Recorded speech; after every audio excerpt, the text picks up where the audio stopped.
Hello, hello, everyone. Well, gonna do a little late night stream.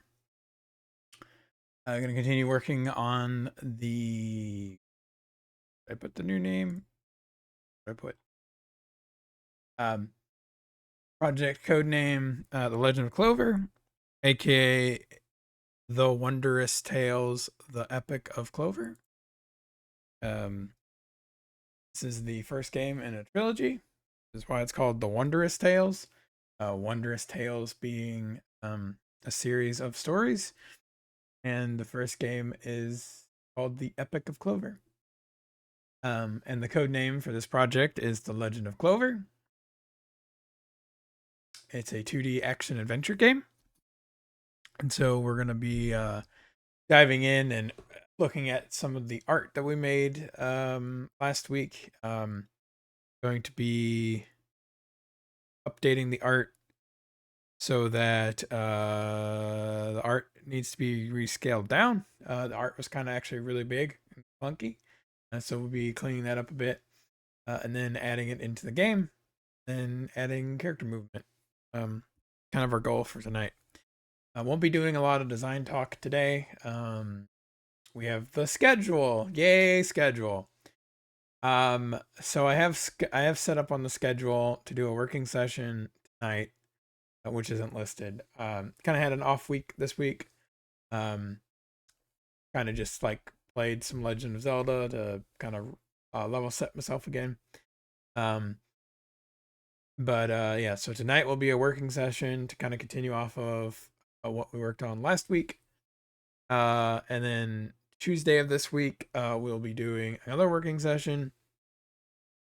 And then Wednesday, we will be doing design talk on combat, which will then lead into monster designs, then lead into doing art. So we'll be doing art on Thursday.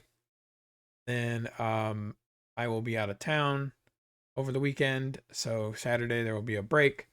And then Sunday we'll be back doing a working session to um I really need to I guess it's Clover week, so I didn't need to really put Clover. Anyways, and then Sunday will be a follow-up working session to close out the stuff that we did for the art and the combat. Um I might try to get some programming in on Thursday, but we'll see. And then we'll kind of go from there. And then I have planned to do more game design for April. Um, Kind of the goal, and then kind of jump back to some other things in May. Kind of go from there. But that's kind of like the schedule for the month is we'll be focused on working on Clover and see where we go with that. Um,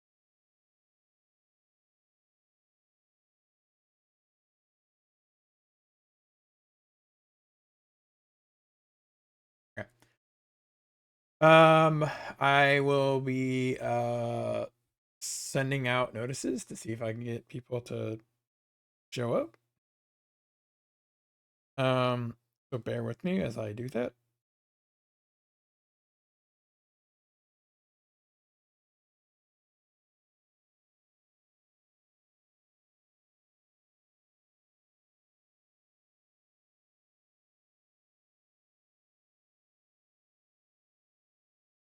Or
like where else to. I feel like I should. All right.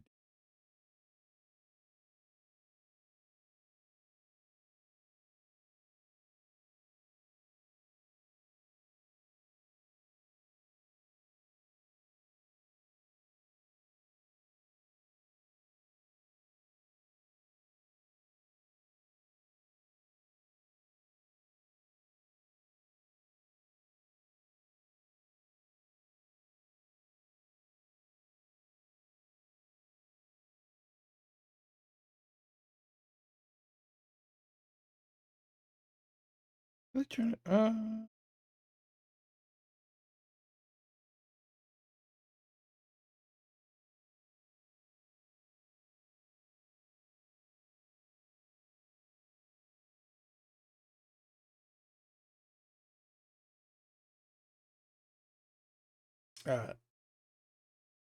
I'm always overwhelmed by Pirate Software's Discord. It is so large.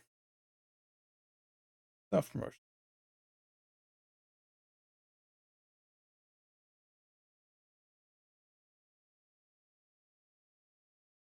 And I will make a. It doesn't matter. I don't think people are on LinkedIn at 9:30 at night.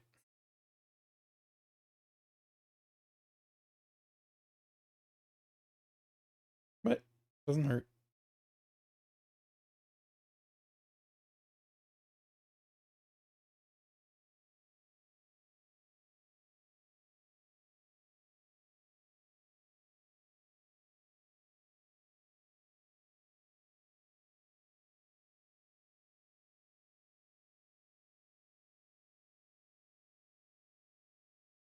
All right.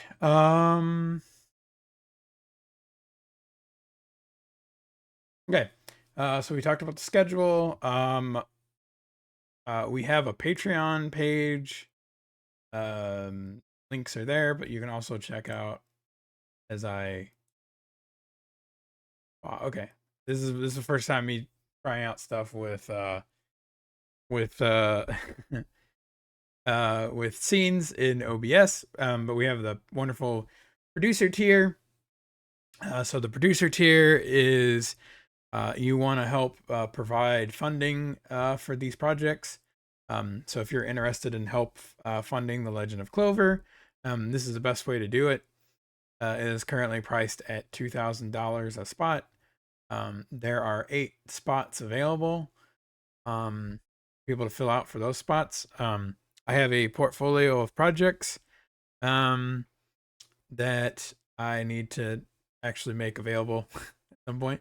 But for now, the Legend of Clover has been the biggest project space. So if you really are interested in helping to expedite these projects, the producer tier is a great tier for you to help with that.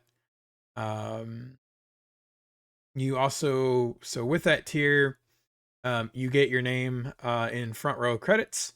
So your credits, so your like any like project or any stream that I do or any videos, the producers will be up and center and front. So that is a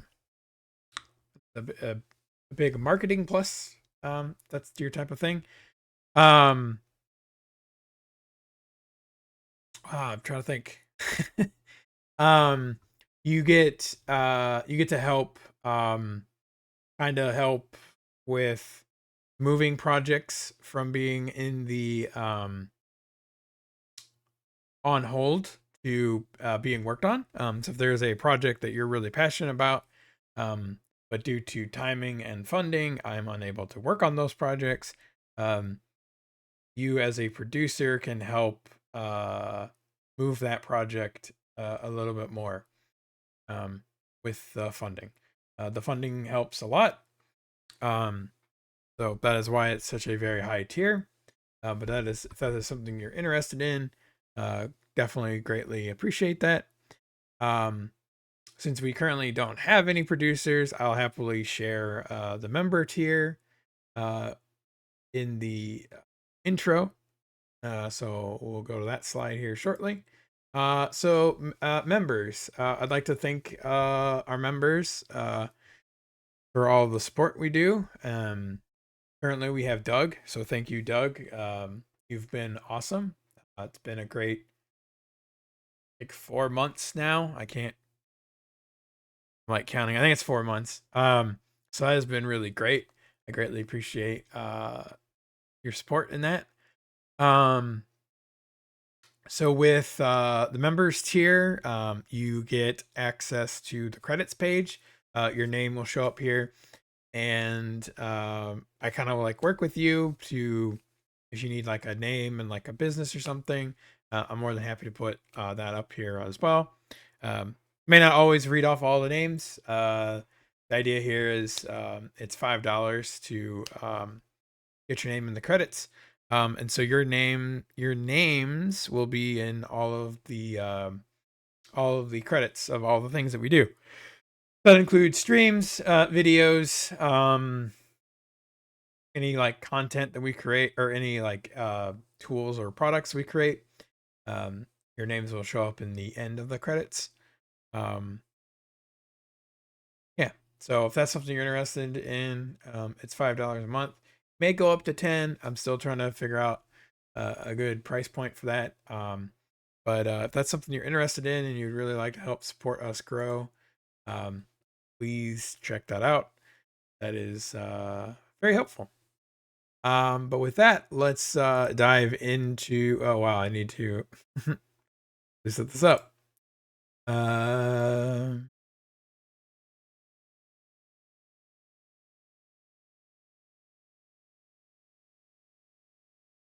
Always fun when you gotta debug.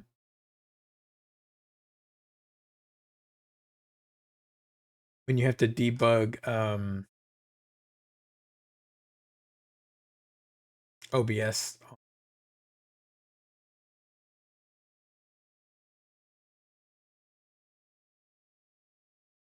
That's the runner. What the?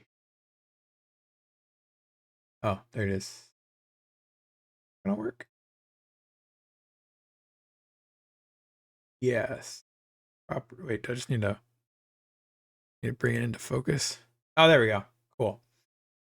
Okay. All right. So like I said, last time that we were working on this, I drew this sprite. I later learned that it might be too big.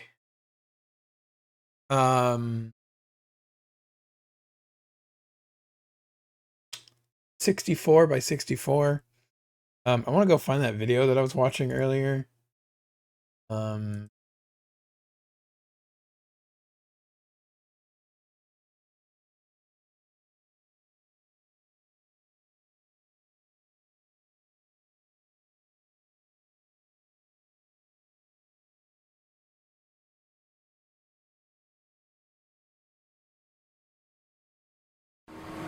Pixel art's kind of deceptive in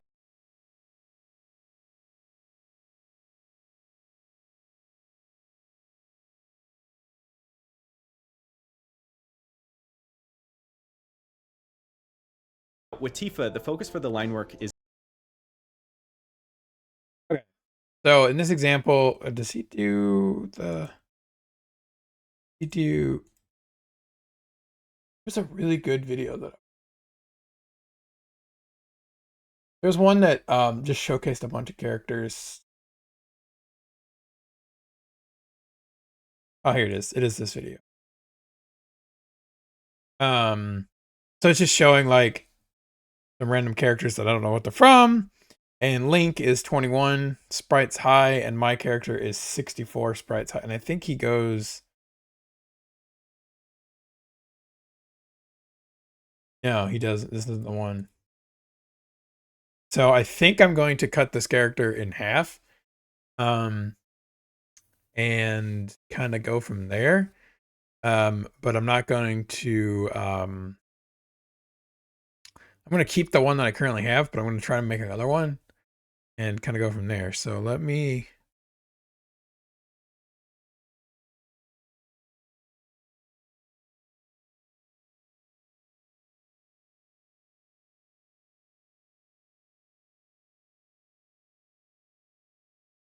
All right. Uh,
I did that when I deleted it.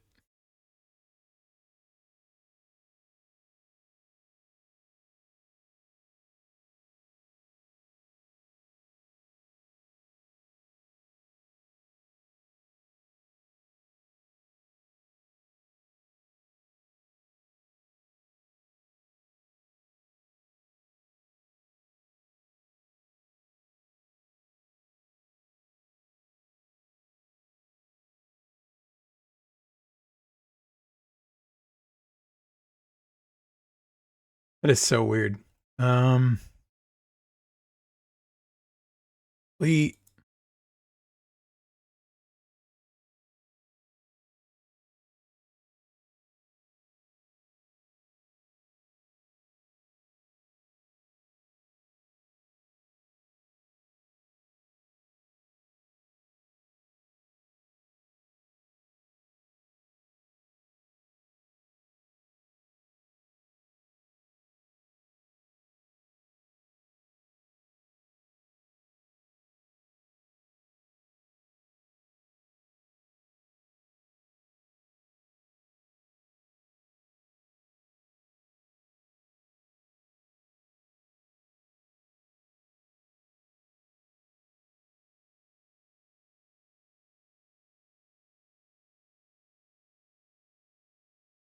Oh man. Okay. This is the part where it gets a little frustrating. 'Cause, like I want to resize this thing. B35.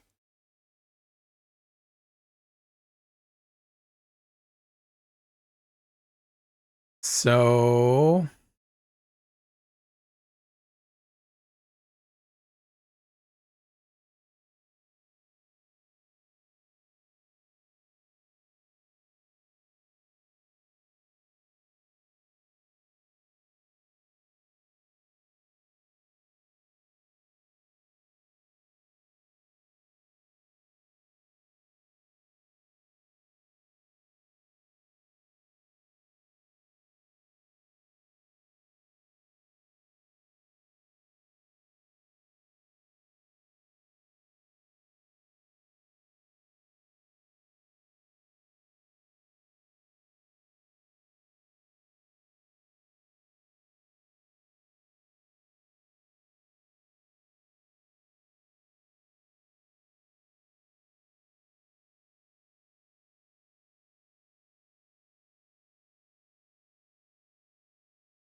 wonder if I should just do a new one and just start over.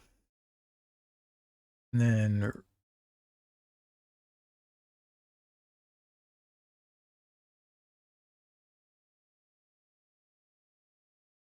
make my canvas 40 by 40.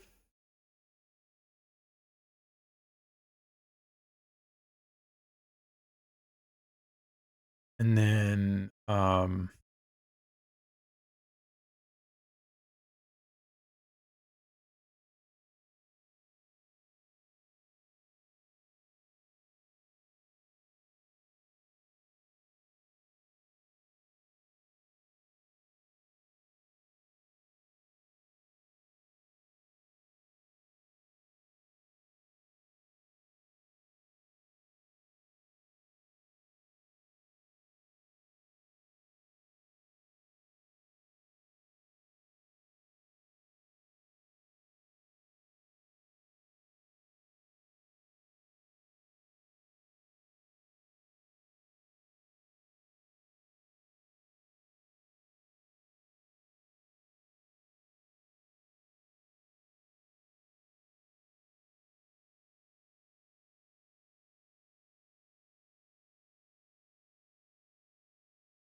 yeah, I don't.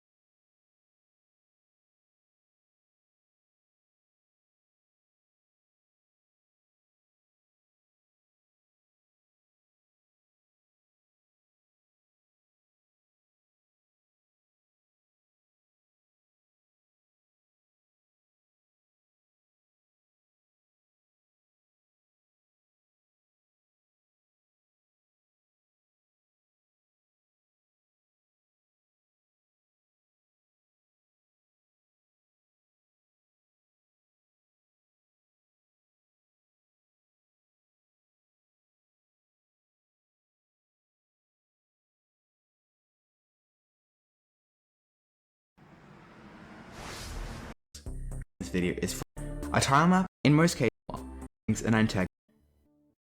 There are some common sizes for tile maps, small for most apps. However, 16 pixels without having to draw a large number. Sprite more characters in 16 sizes can lend themselves to more artistic sprites. It's important to remember how big your protagonist will be on the screen. If the tile map is large in resolution, then each pixel will become smaller, making the art less like pixel art and more like realistic imagery. This can remove the charm of the game, as the main appeal of pixel art is its retro aesthetic and simplicity.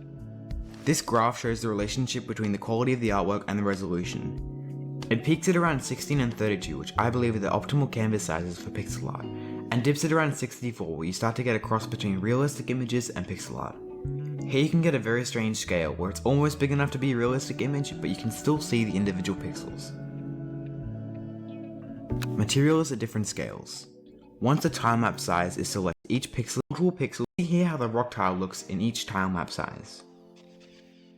Using your pixels. Drawing characters at small scales can be quite difficult, and including all the aspects you need can be even harder. How do you draw a character of size 35 if your canvas is 32 by 32? Pixel art's kind of... That's the Game Boy Advance that pop up on screen. In fact, is heavy and 40 compared to about 25. Say that more colors will always... Not much to say here. Also, I just them and what level in groups, and these aren't any kind of official designations, just my own interpretation. So there's the small sprites from about 0 to 30 pixels. Well, okay, I guess not 0 because that'd be nothing, but at least 1 to 30 pixels. Well, even 1 pixel's too low. I guess that'd be, I don't know, the ball from Pong or something. Can we include him? Sure. Either way, we've got Pac-Man in there. He's 13 pixels tall. He's an iconic and simple design at a low resolution. There's also the guy from Pokemon, I guess Ash or whatever name you gave to him. Is his name the Pokemon? He's only 16 pixels tall, which is the same size as the give focus to details. A hat and to look as a whole. Eliminating unnecessary, to give him a 1 becomes too much sprite size is the perfect with pixel art. But the medium sprite to work within can a lot more freedom of style. The sprite is Sam abstracting. And you can still feel his making to the within this range of Mega Man X and Lupin. Jump in sprite size from 30. Sprites at this size have a great full render into Jim Lee's iconic X-Men artwork, so playing a game with that kind of art is like playing the comic book. Of course, and skill to Generally, when I go to design a character, then if I've decided on an approximate sprite size based on personal preference, I'll rough out the character as a stick figure before rendering further line work, detail, and color. I like to copy-paste often and keep each iteration of the process so I can look back and perhaps bring in ideas from earlier that I might have strayed away from. It's also kind of cool just to see the process along with the final product. X or 6x or whatever it is. You don't want some pixels to be smaller than others. And so you need to be able to do a solution. It is, I want to actually be talking about a retro console. By 6x, we get 1440 and 133.3%. Okay, so something's not going to line up here. 2, 3, 4, 5, 6 pixels wide.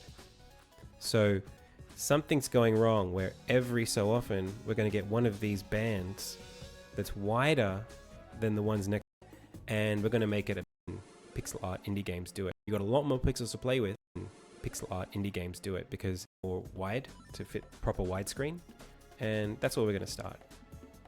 If we multiply 320 by 180 by 2, we get 640 by 360. If we go again, we get 1280 by 720. There we go. So that's the switch done. And old TVs that are widescreen. If we go up again, but times 6 this time, we get 1080p. And then obviously we could just multiply this by 2 to get 12x, and that's 4K. So essentially, this is the answer. This is the way that you should do it, and the way almost all modern pixel art indie games do it, because it's just the sweet spot, right? We have a resolution that at the smallest scale, and this is Celeste's native resolution, at this scale, you get small, kind of lo-fi, handheld-looking pixel art. It looks pretty close to the Game Boy Advance's size, but it scales perfectly to 720p and 1080p and 4K. And if you double it, then you get this really nice hi-fi version of pixel art, where you got a lot more pixels to play with, and it also still scales to everything else. So you get something that's the best of both worlds, essentially. So this would be used for something like Celeste, and this is used for like Owlboy and all of the others, Blasphemous, that kind of thing.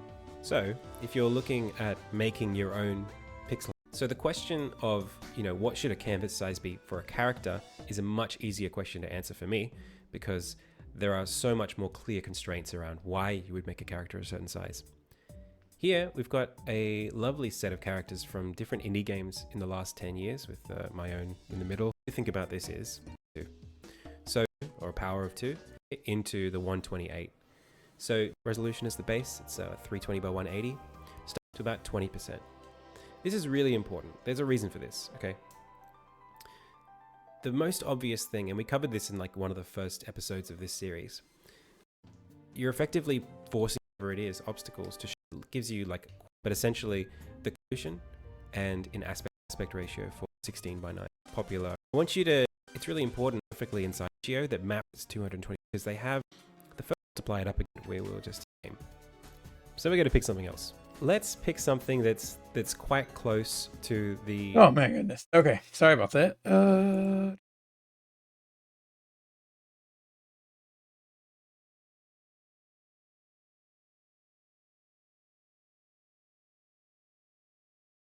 Yeah, I don't know. Okay, so I think I'm just gonna stick with the character that I have, and if I need to shrink him, I will. But I guess the problem is he's very large, and I don't know if everything else is gonna be that same height. But let's drop him in and see how it goes. So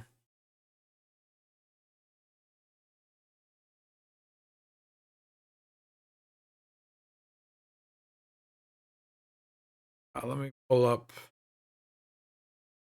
my old thing that I learned in class.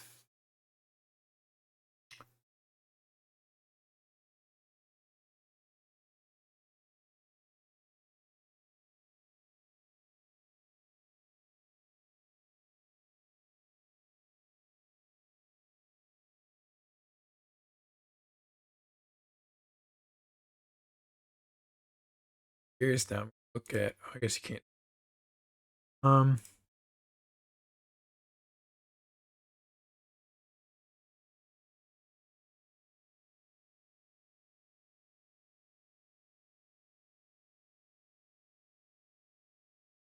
He is 16 by 16. And 3 pixels are. Well, there's 1 pixel that's not used for anything. 3 pixels for his shadow.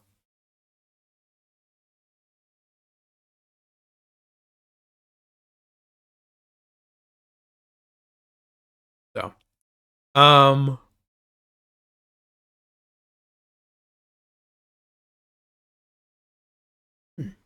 okay.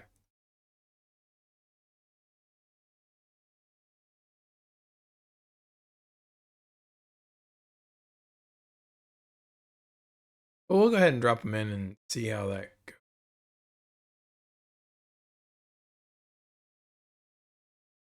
Um,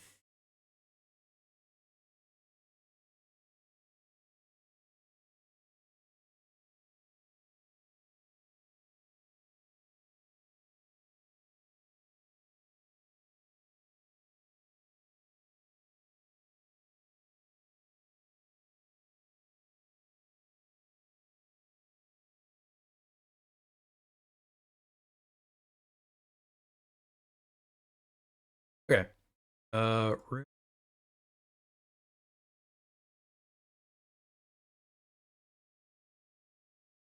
Repeat that here.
I'm trying to remember how we did this.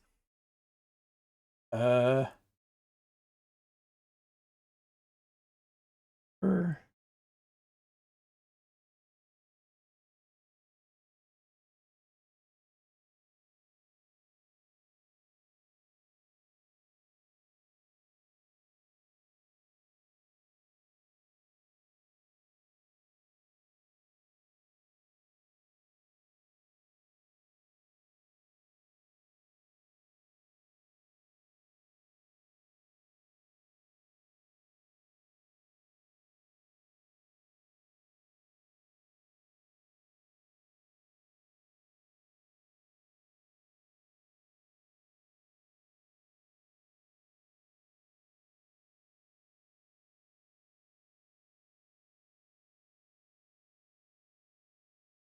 I might actually have to go back to the class and be like, what did we do with tile sets?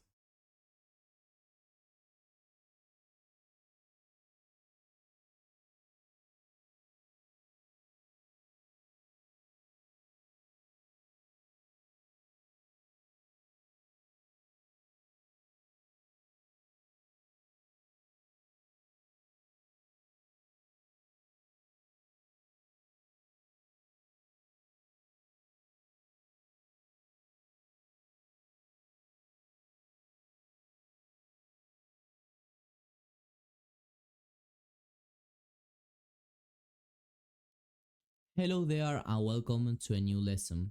In this one, we are going to be adding the tilesets to our game. So basically the tileset will allow us to draw the terrain in quite an easy an efficient way by using what are called tile sets, okay? So in order to create a tile set, you need two main things. You need the sprite that you want to use as the tile set. That is basically that kind of big image that I showed you in the assets lesson that contains what are called tiles, okay? Each block of it, let's call it, it's called one tile.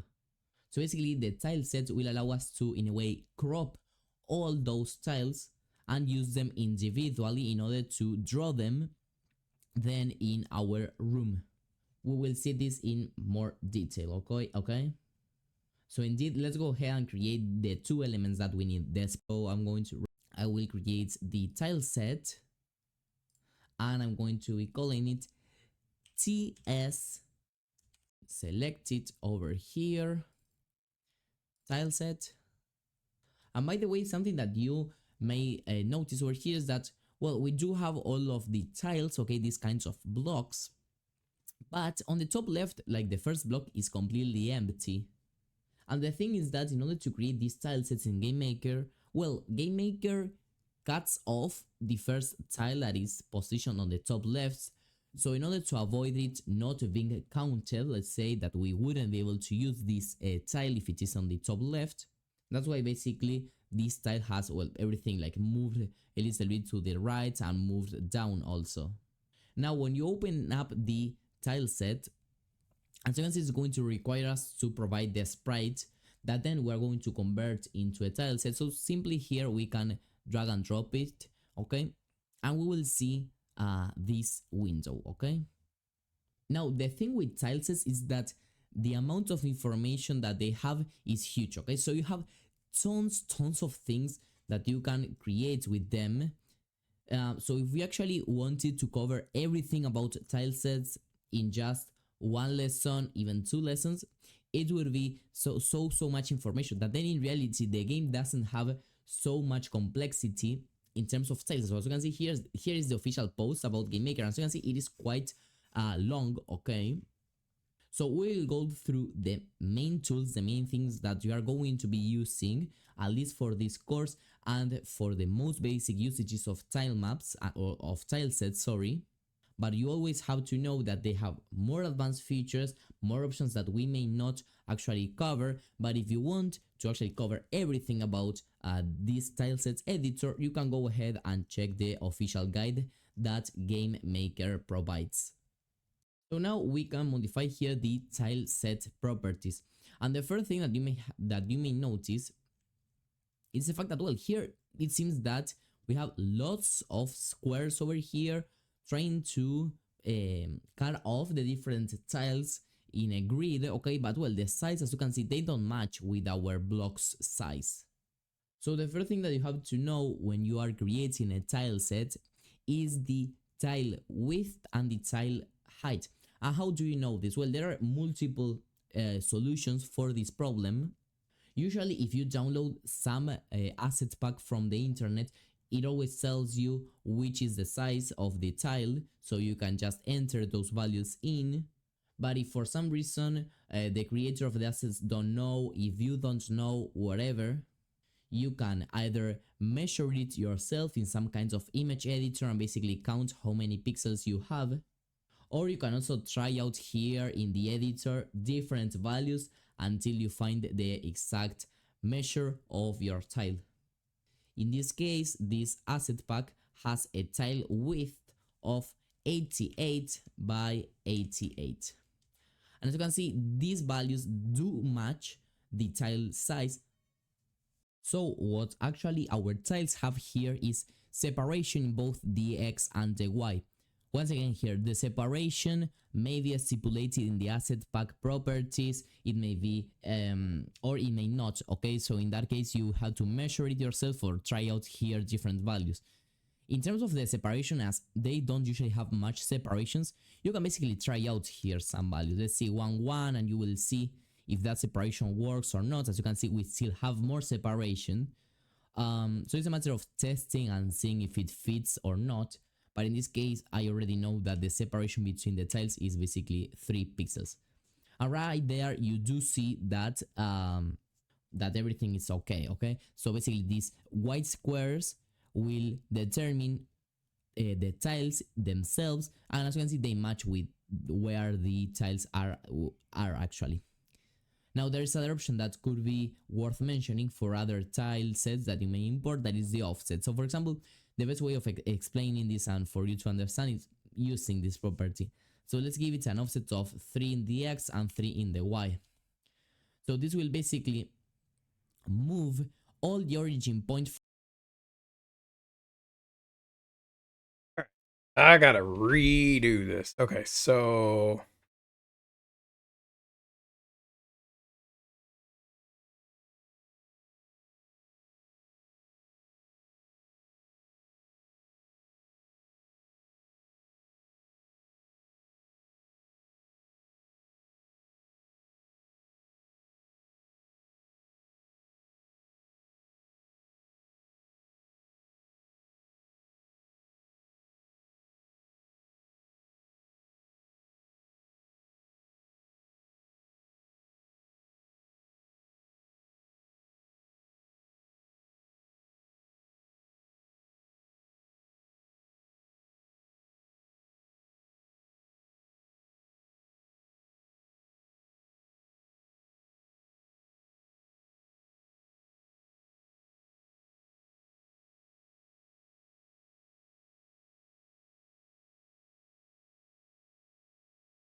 From the tile set,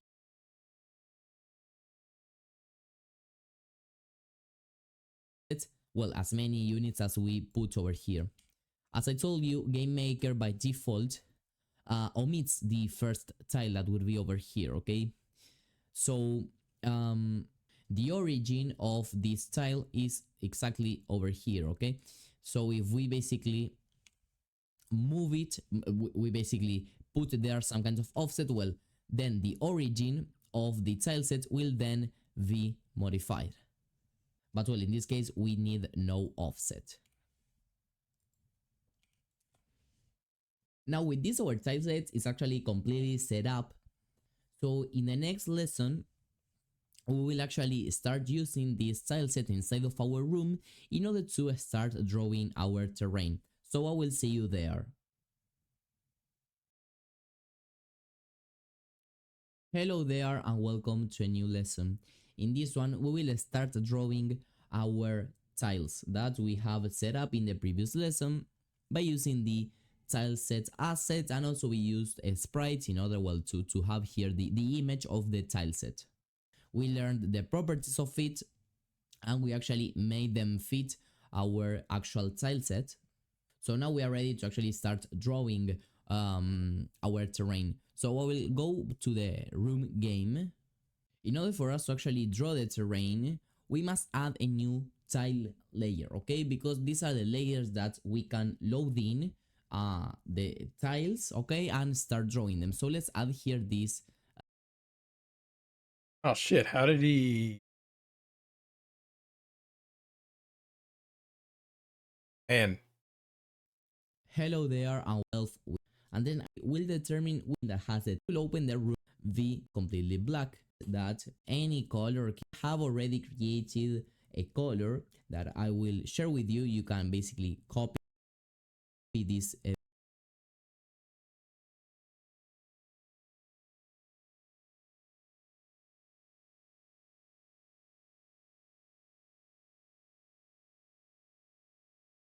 value in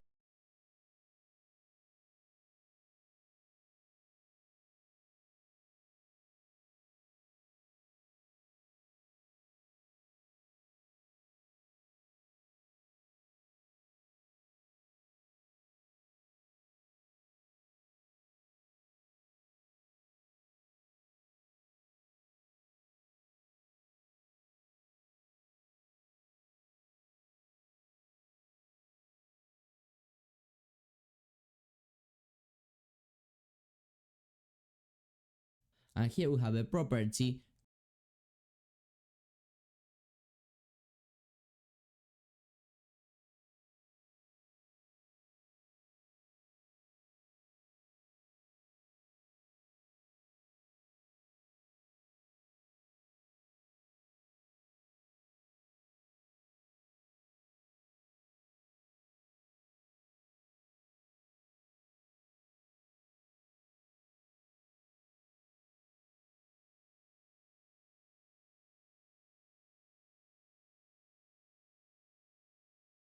Sorry,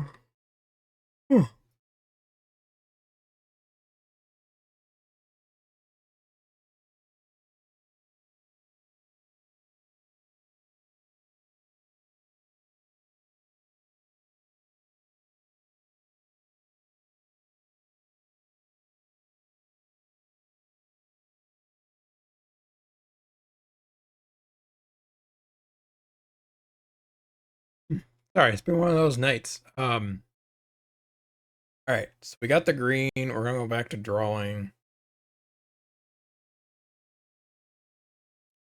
Hello there and welcome to a new drawing. Create here the brush controls here. Well, you select here any tile or tiles that you want to paint. And then if you want to erase them, well, first if you want to place them with left click, of course, and if you want to delete some of them, you just right click. Okay, you can do it like this and you will erase more. You can also increase here the brush size, so well, you will paint even more. Maybe this is an option that for most cases I think that it's not going to look well, but well, if you anyway want to use it, you can go ahead and do it. And another option that is quite interesting that tile sets have is brushes. So here, do you remember that in the normal tiles tab, well, you are able to select multiple tiles and basically paint with them like this?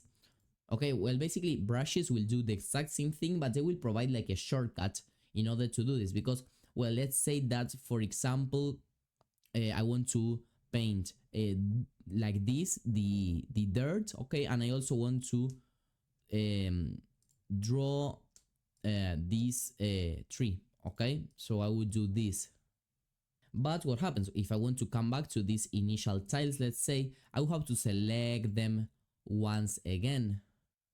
Or what happens if, for example, with these tiles I would be able to create like more custom shapes. For example, I would be able to place one tile over here, then these other tiles over here, and basically I could create here any shape that I want with these tiles. Okay, so how I would be able to use again this same pattern, okay, without having to actually create it from complete scratch as I currently did. So well, in these situations is where the brushes are actually quite a good tool. So first of all, if you have editing mode off, you would just paint with the current brush or tiles that you have selected. But well, here as you can see, we have no brushes created. So we'll enable editing mode. And now here you're going to be able to create your own brushes. For example, I will select this tile over here, then I will place 1, 2, and 3 of this other, and well, I will basically close it. Okay, of course here you can do anything that you want. This is just an example for you to understand this. Okay, and I will fill it in. So there I go. Now I can turn off editing mode, and now as you can see, if I press a tile and I want to paint over here, it's not going to allow me. But when I click over here, I'm going to have selected that tile, as you can see, like as if it were just one tile, and I can basically paint with this. So it is much easier. I can turn on back again editing mode, press the escape key on my keyboard so that I don't have selected this brush anymore, and leaving some space in between, I'm going to be able to create as many brushes as I want. Okay, you can zoom out, okay, with the control and the mouse wheel, and with the mouse wheel, okay, you can also move up and down. Okay, and if you press the mouse wheel and you move your mouse, you will move around the interface. And here, for example, with the trees, okay, I will select these two tiles. Okay, I will paint one tree over here. I will then select this other tree and I will paint them over here. I will turn off editing mode, and for example, now I can quickly paint these trees. Okay, so I will basically erase all this with Control Z. Actually, for this game, I don't recommend that you draw any kind of tree or similar things such as these mushrooms, because maybe they confuse the player, since we are not going to be adding collision to these tiles. basically the enemy, the player will be able to move through the trees, okay, and that probably shouldn't happen. They should collide with them, but well, to avoid overcomplicating tile sets, we will avoid that. Also, I think that personally, I would say that for the project, we would mostly use individual tiles, such as these two, maybe some of these two, okay, and these ones. It's not that we are going to have multiple brushes, okay, but well, you can still, for example, here create custom shapes for, well, this initial tile shape. You could do, for example, something like this. I will draw here, for example, 2, and I will close it up like this. Okay, and of course I would be able to use this. But well, the thing is that, as you can see, it's not like we have much variety in this tile set that we are going to actually be taking advantage of. But we'll always take in mind the fact that brushes are a super amazing tool when building levels, when building the terrain for your game, etc. Okay.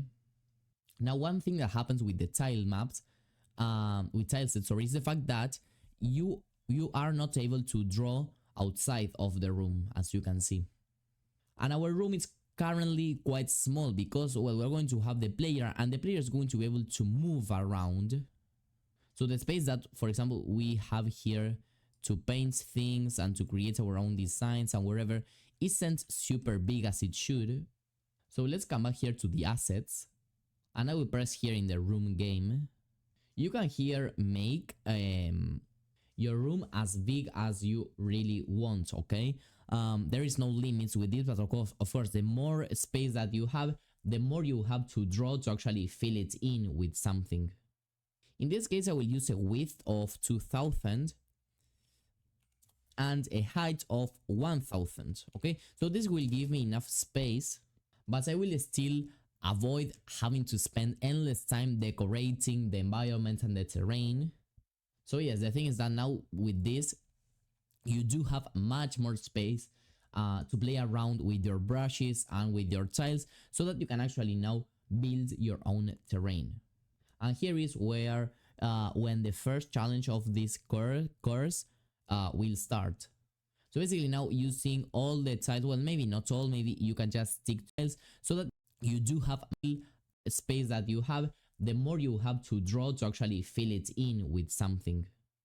In this case, I will use a width of 2000 and a height of 1000, okay? So this will give me enough space, but I will still avoid having to spend endless time decorating the environment and the terrain. So yes, the thing is that now with this, you do have much more space to play around with your brushes and with your tiles, so that you can actually now build your own terrain. And here is where when the first challenge of this course will start. So basically now using all the tiles, well, maybe not all, maybe you can just stick to this first, and then you may also want to add some of this if you really want. You have to create your own level, your own terrain, your own background, in any way that you want to call it. It is the same thing. So I will create my own, and I will be back. And well, this is the room that I ended up creating. So this has a combination between this kind of grass with dirt. I also added some flowers and also some rocks. Okay, quite simple, but it is still quite stylish. Well, the player will be able to move through this map that we created. And also something here for you to understand for the background color. Here, well, as I told you, this is the exact green that, well, here the tile map has. So if you change the background color, I don't know, we change to other green. As you can see, this is what I told you about, that, well, it's not going to look correct. So that's why you have to use the exact color that I showed, well, when we were creating and setting up all the rooms. So with this, everything is clear for this lesson, and I will see you in the next one. Bye bye.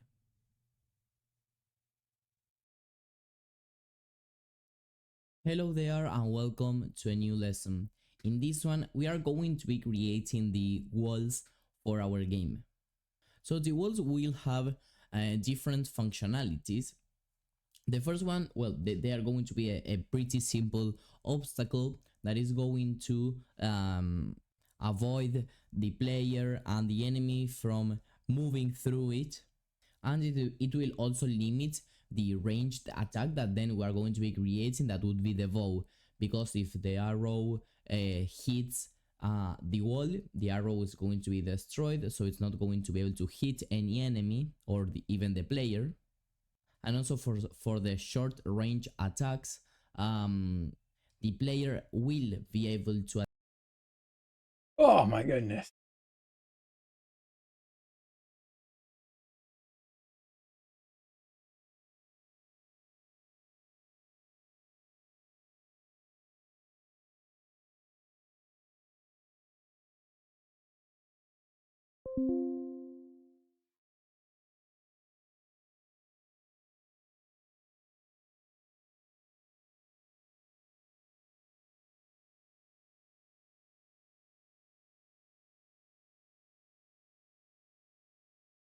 Oh, okay.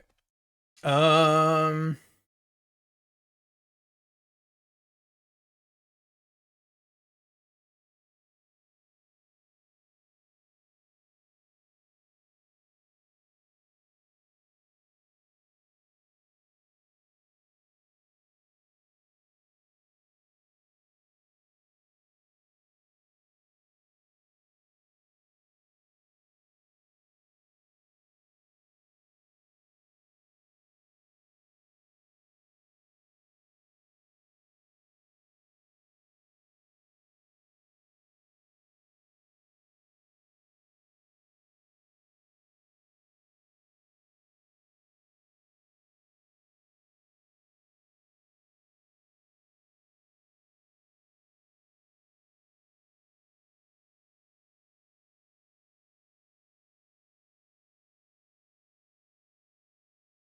attack through the wall, so it's going to be able to protect from the enemies and at the same time attack them. To begin with this, let's create both the sprite and the object. So let's create over here the sprite. I will call it SPR underscore wall, okay? And I will also create the object. So OBJ wall. Also note here how I am following the same pattern in terms of naming. I'm always writing firstly the type of asset that I'm going to be creating, in this case object, well, OBJ, just to make it a little bit shorter, because well, object wall, it is a little bit long. The same thing with sprite, instead of sprite SPR, then it is always followed by an underscore, and then well, the actual asset name, tileset wall. I want here OBJ wall as well. There are actually lots of patterns that you can use in order to name your assets. You can even create your own one if you want, but well, the important thing is that you follow it from the beginning of the project to the end of it. You can't have different objects following different ways of naming the assets, okay? It must always be constant to keep coherency throughout the project. Now inside of the object wall, I will basically drag and drop the sprite wall, and well, I will have to load it in as well. So I will click here import, and here have my assets folder, and I will load in the wall. Now before starting to place the walls, okay, inside of the screen, I will firstly use other instance layer. Why? Because I want to show the wall behind, for example, the sword, the dagger, and other items that then we are going to be adding in the game. So I always want to make sure that my wall is that my walls, actually, because we are going to have more than just one piece of wall, so I always want to make sure that my walls are behind, for example, the players, the enemy, etc. Right now, as we have no player, no enemy, no item, it is going to be a little more difficult to actually see what are the advantages that basically the game will look better. But when the time comes, and basically when we add, for example, the player, when we add the arrows, the bow, etc., you're going to see how everything in terms of the order of display of the objects are going to, let's say, match what they should do. And here, well, in Game Maker, you can basically have as many layers as you want, and you can order them as you want. So I will add a new instance layer with this button over here. Then I will rename it by right clicking on it and then rename layer, or by pressing F2, and I will name this one walls. Then, as I told you, I want to show my walls behind, for example, the player, the arrow, and more stuff that we are going to be adding as we go by in the course. So most of those things are going to be put inside of the instances layer. That this is basically the instance layer that any room in Game Maker by default provides. So most things are going to be either on this layer, or well, in more instance layers that we add as we progress in the course. But well, the thing is that the instances layer should be on top of the walls, because how this works is that Game Maker will firstly draw the background, okay? Then it will draw, in this case, the tiles, okay? That is the terrain that we drew in the last in one of the last lessons. And then it will draw the walls, and then on top of the walls it will draw, in this case, well, the instances layer and any other layer that we may have on top of that one. So by doing this, we will ensure that the order of all the objects that we are going to be creating is correct. Now let's select here the walls layer, and if we click on the wall itself, well, as you can see, nothing happens. But if we press down Alt in our keyboard, okay, we will start seeing there the wall itself. And if now, having down Alt and we do a left click, it is going to start be placed in the screen. However, you may notice one thing that doesn't work correct, and this basically has to do with the grid, okay? That the grid size doesn't match our wall size.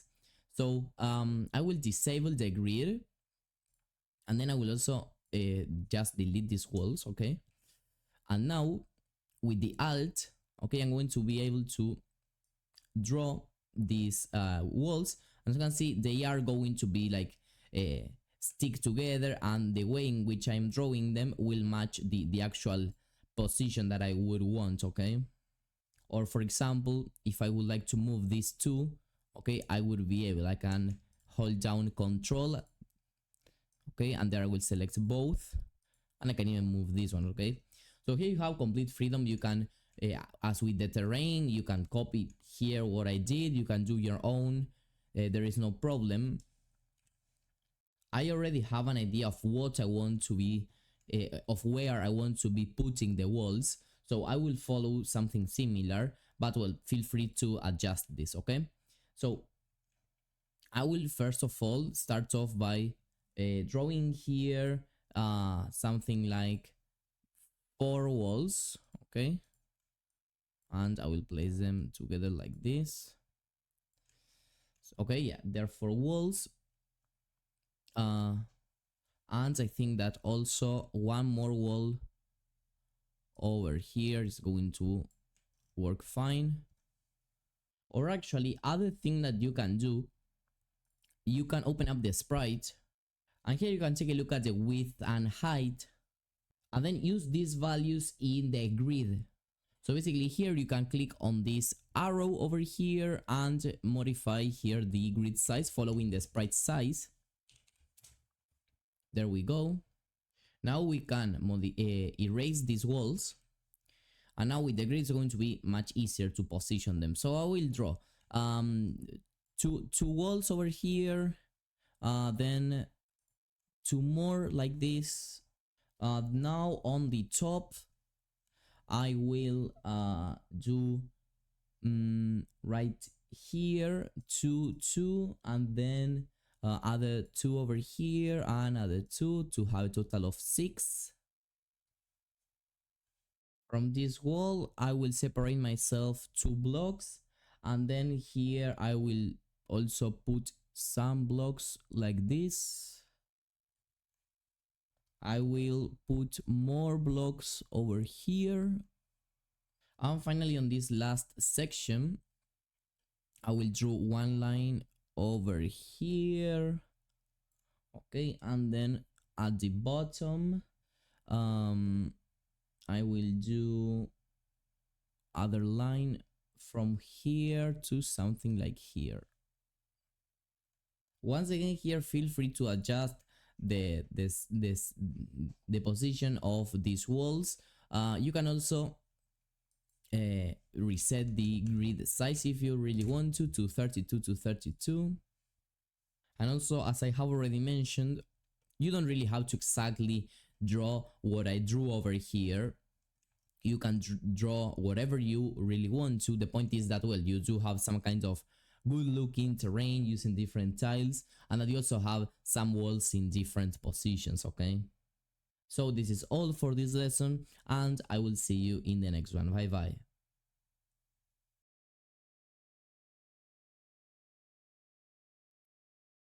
Hello there and welcome to a new lesson. In this one we are going to be using the viewport inside of GameMaker. So basically, why are we going to be talking about this setting that GameMaker provides? Because we are going to be having then a player, and this player is going to be able to move in our game.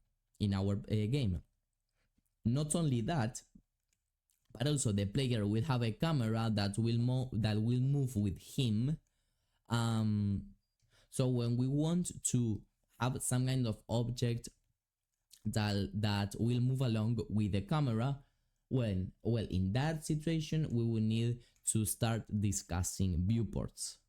So let's firstly open up the room game, and over here we have the option viewports and cameras. Okay, let's open this option up and scroll down, and here we'll find the option enable viewports. Okay, so basically this option will then allow us to start modifying here the different properties and actually start using viewports. Okay, so as you can see, GameMaker provides total of 8 viewports. This is used in more complex scenarios in which you want to change from one viewport to other, when for example you have multiple cameras. But well, in this case it is quite simple what we want to achieve. That's why we will only be sticking to one viewport. Okay, and well, here we have the camera properties and the viewport properties, and we also have object following. So first of all, the object following is like the built-in way that GameMaker provides in order to create a camera that will follow a player, for example, or actually any other object. But well, this is for, I would say, quite simple scenarios. This also has some things here with border, speed. So here in this game, the only thing that we want is to have a camera centered in our player and that it will follow it wherever it goes. So this option could work if we modify here some buttons, and when to use any of them, so it will explain even better. And well, actually this happens here because that is basically we're getting a camera size that we have.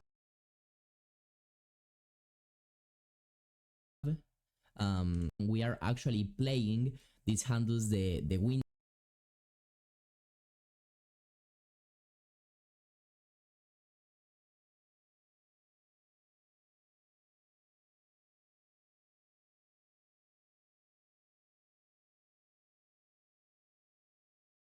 that is basically all the screen, all the room size. But then as the viewport doesn't have that exact size, well, then everything is like stretched out a little bit.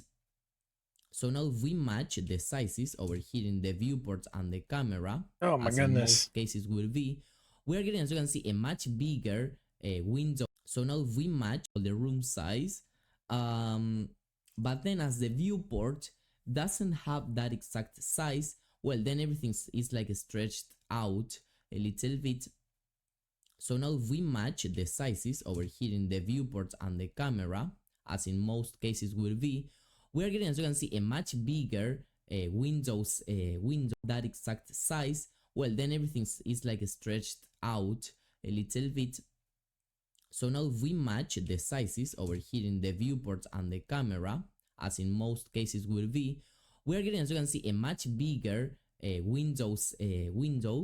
But well, we do see everything as it should. So as you can see, the viewport will control in most cases the window size, okay, and well, the camera size will, well, basically determine the exact camera size that we have inside of the game, basically how much of the room is being seen.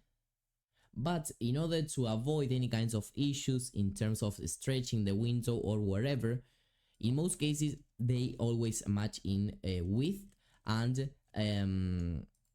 height, okay. So I will just use here the values that we used to have. So here I will put those values. Well, this is how it now looks like, okay.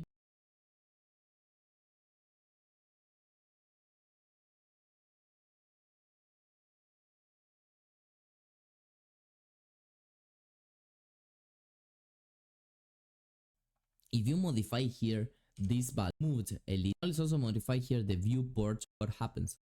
Other Y position, well, basically in doesn't have its position because, well, the only thing that it is doing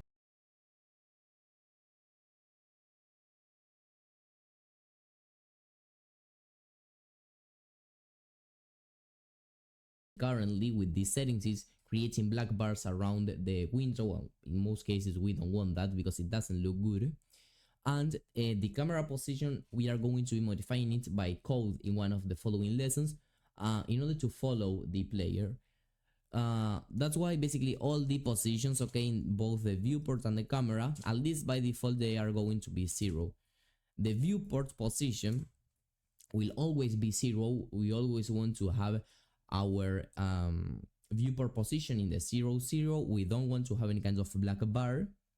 But on the other hand, the camera position may change, or well, will change depending on the player's position in one of the following lessons. So I will see you there.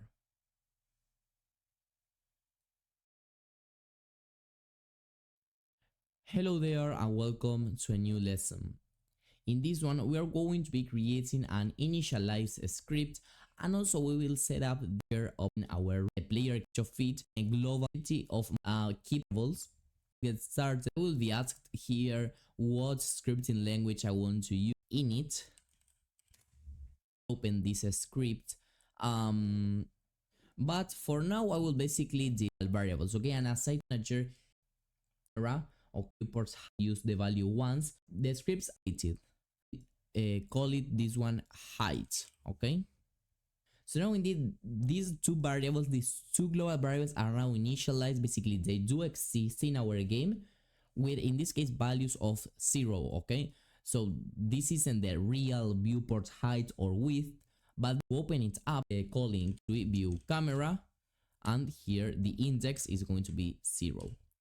Now let's do something quite similar but with the height. So I will copy this and then I will paste it right here.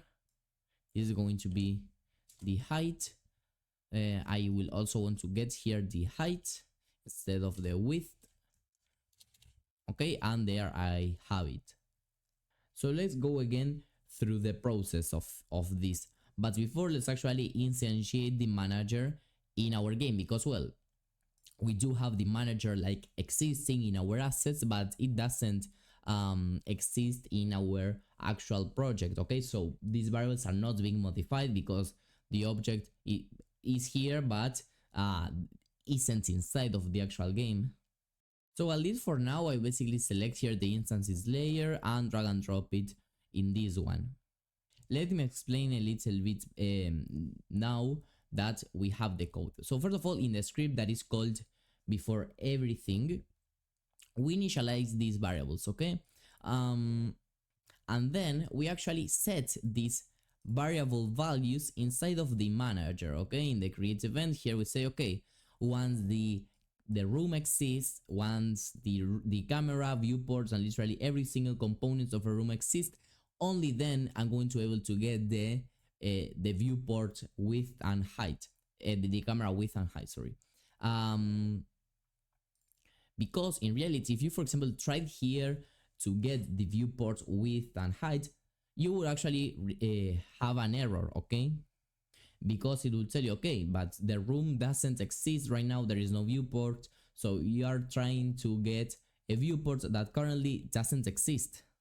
Here in the docs, scripts, functions, and variables, you're going to be able to find lots of information about scripts. Okay, if you want to have extra information here, there aren't much things that we are going to be using for our current project, but this will actually give you more information about scripts, about how they work. So for example, here mostly at the end of the post, we can see here what I was telling you about the global level, creating global variables, etc.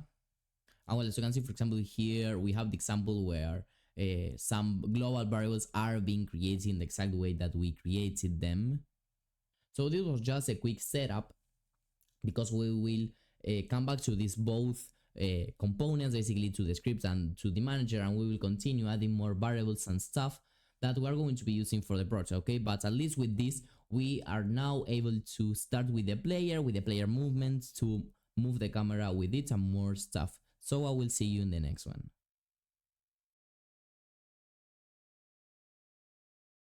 Hello there and welcome to a new lesson.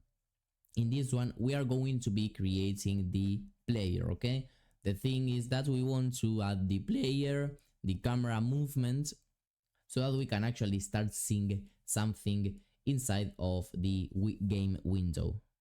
So I will start off by creating the sprite for the player. So this is going to be called SPR player, and then the object that is going to be named OBJ player. Okay, let's now import the player sprite.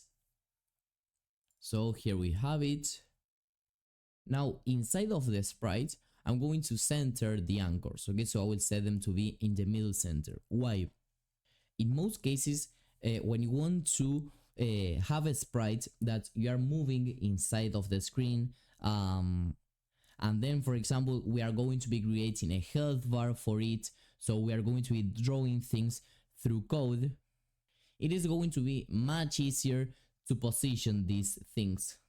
Why? Because this Really sorry to make everyone have to rewatch me watching this tutorial. I didn't think it was going to be this hard to get a camera to set up. Um,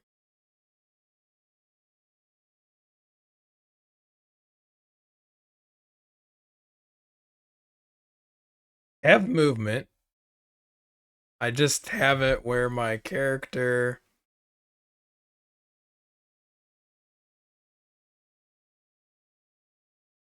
for the camera part I don't understand.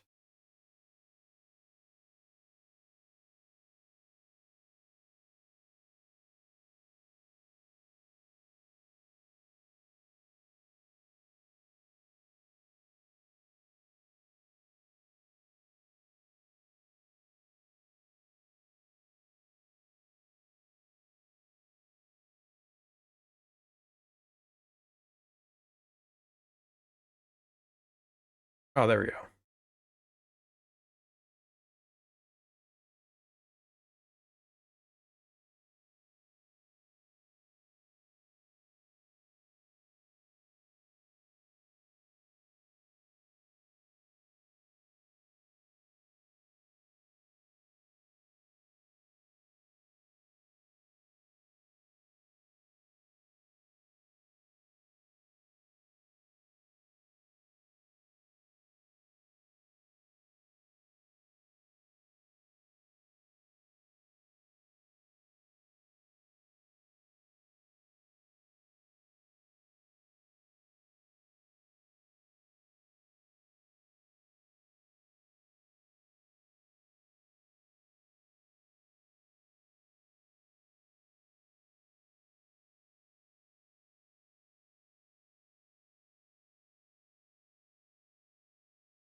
How do I make the trees?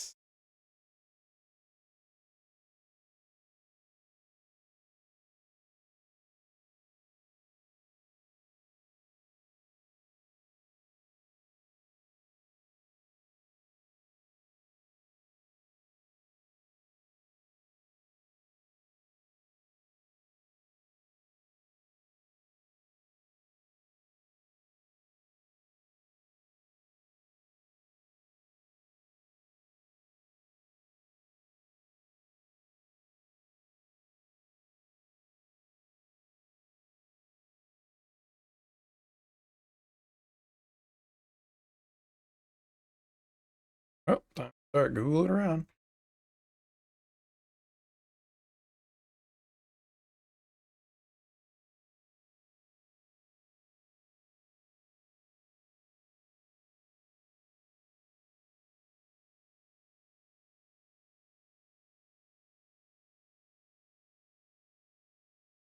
Greetings and welcome. My name is Aaron. You tile here, which is cool.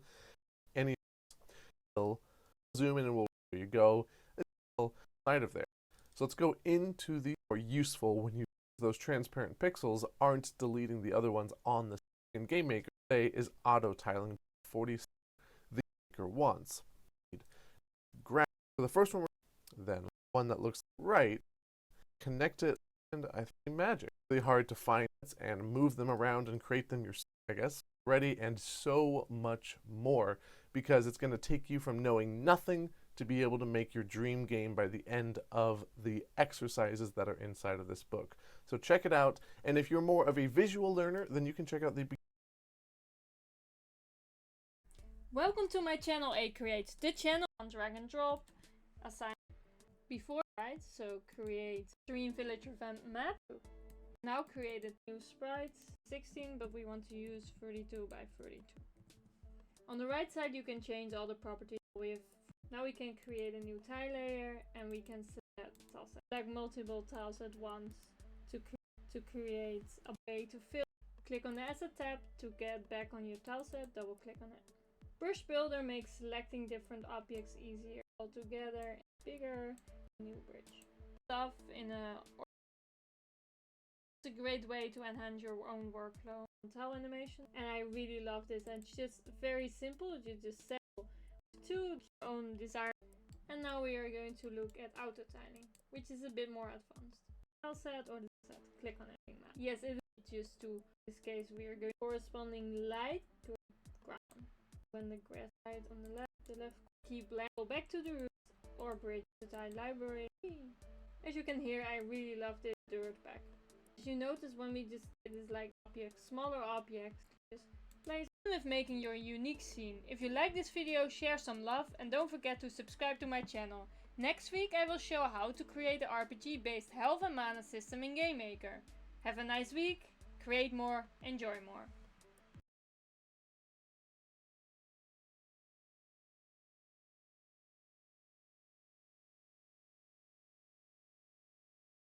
The core loop of game development is a way to create quickly to create image editor.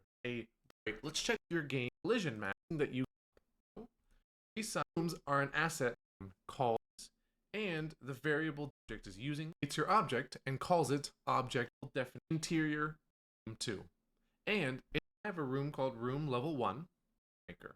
Things like there are creation code, instance creation order, viewports and cameras, and room physics. Zoom out, and this toggle form a graphical resource. To this, we can see that this type of levels option. To control the settings of the tile sets in your game, you need to use the tile set editor.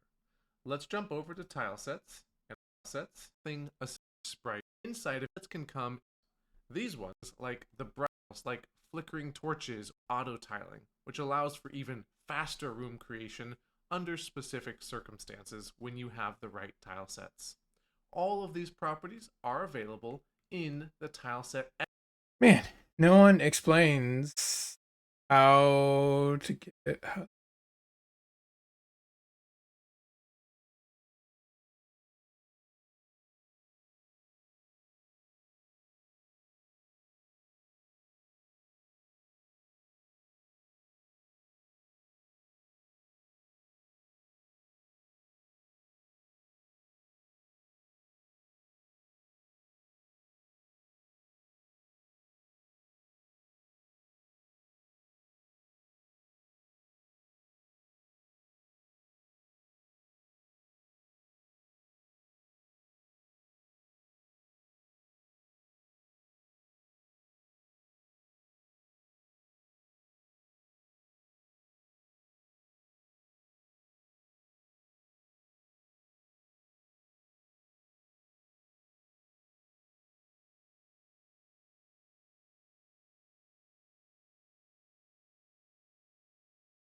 Yeah, I mean, it almost feels like it makes more sense to make the fucking tree a sprite and then tag an object and then tag a tree object to that.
Gosh, why is it so frustrating? I just want to take the tree and make it a sprite and then make it an object.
At least I got movement done, but I would really like to be able to interact with the fucking tree.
Hi everyone, called service. Yeah, we're gonna have, but if you've got an pink, up so space is like I better a bit like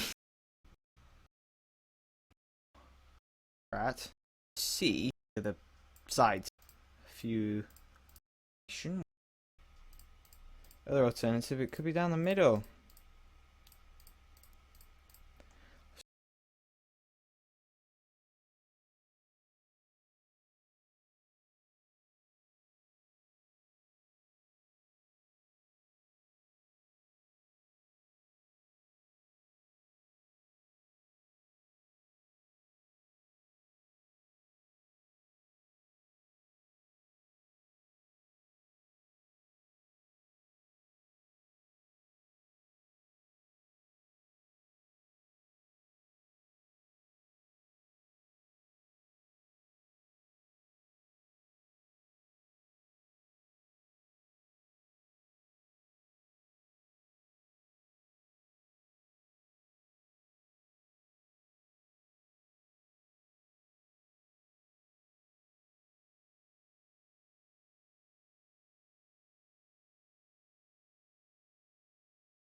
least I figured out how to fix that problem. But now how to make these trees like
man, this is so frustrating.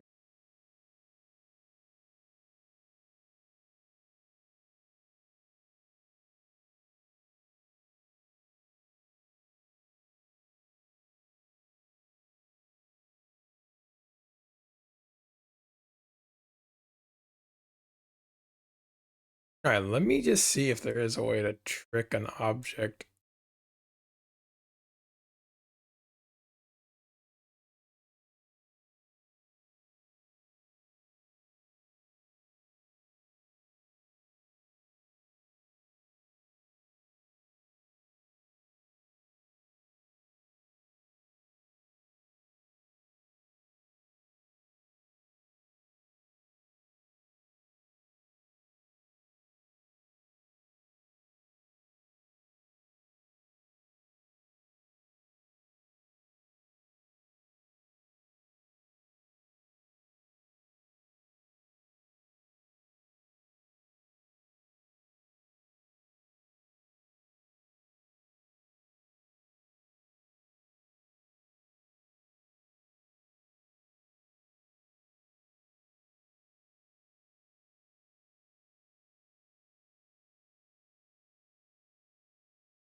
Hi everyone, it's Mickey, and in GameMaker 2023.8, they've added easy tile collisions. All the collision functions have been updated to take tile maps as well as objects. Let me show you how you can do this. The game currently running is from the Platformer Movement in 5-minute video. Check it out in the description below for a full explanation of the code. First, we need a sprite to use as a tile set. I've already created a simple sprite and you can download it below in the description. Now it's very important that if you would like slopes to work, we need to change the sprite collision mass to be precise.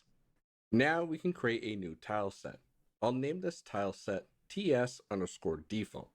Now let's select the sprite to use as the tile set. I'm going to also change the width and the height of the tile set to 64 pixels. Now, to have the tile map collisions, we need to ensure that the disabled source sprite export is left unchecked. Now we can return to the room and add a new tile map layer between our background and the player layer. We also need to use the inspector to assign the tile set that we created. Using the tile map tools, I'll just draw out a simple platformer scene for our player. Now let's open up our player and we'll open up both the create and the step event. Now inside the create event, we need to grab a reference to the tile map layer that we just added to our room. We can do this by using the function layer tile map get ID and passing in the name of the layer that's in our room.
Now, inside the step event, instead of checking for collisions for the object ground, let's replace it with our new variable called myTileMap.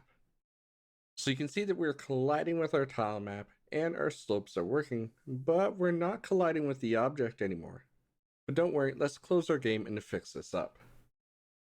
We can simply return to the step event and pass in both the object ground and myTileMap as an array into the move and collide functions and also the place meeting functions. We'll run our game again, and as you can see, we're now colliding with both the tile map and the object. Now, the collision functions don't stop at just place meeting and move and collide. All of the collision functions have been updated to accept tile maps, objects, and arrays. And with that, happy coding, and thank you for watching. I'll catch you in the next one.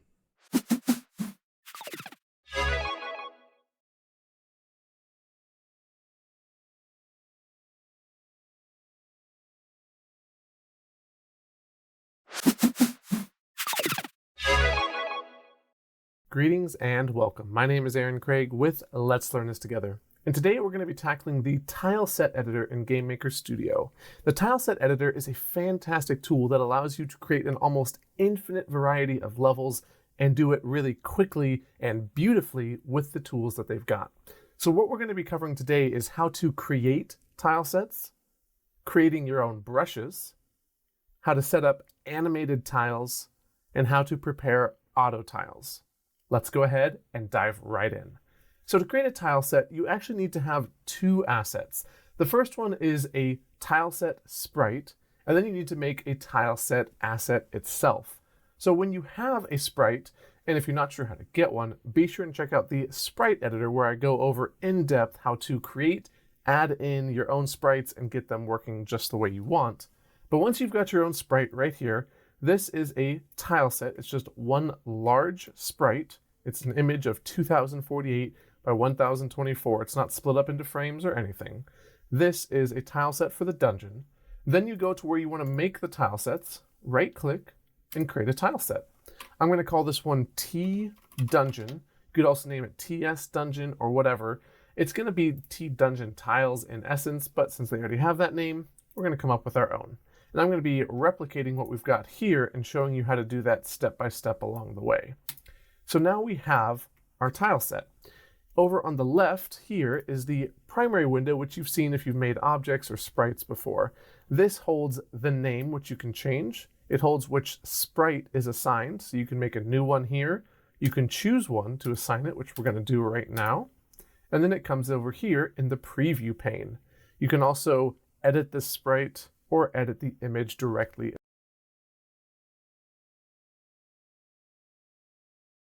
Hi everyone, it's Mickey, and in GameMaker 20 to the tile map layer that we now inside the variable called myTileMap.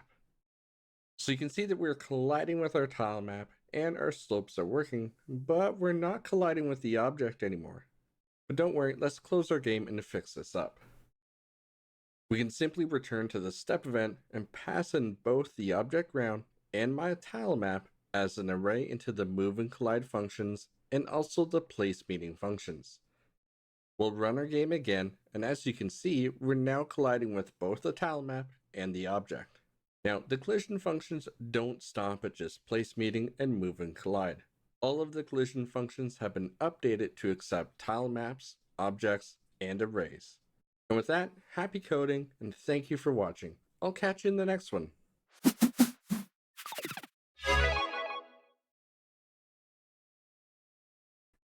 Already created from the platformer movement in 5-minute video. Check it out in the description below for a full explanation of the code. First, we need a sprite to use as a tile set.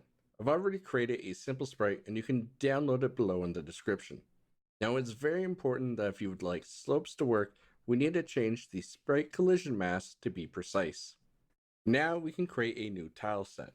I'll name this tile set TS_default. Now let's select the sprite to use as the tile set.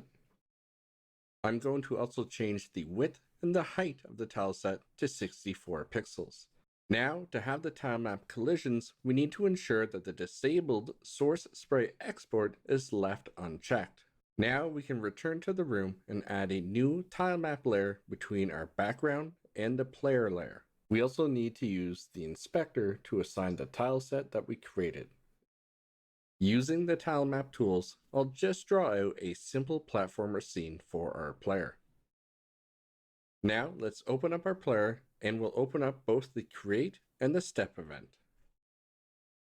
Now inside the create event, we need to grab a reference to the tile map layer that we just added to our room.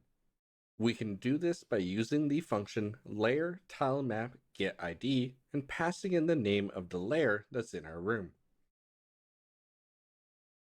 Now inside the step event, instead of Welcome back to another Basics Game Maker Studio tutorial, and today we're gonna do some basics collision system for tile sets, which is a thing.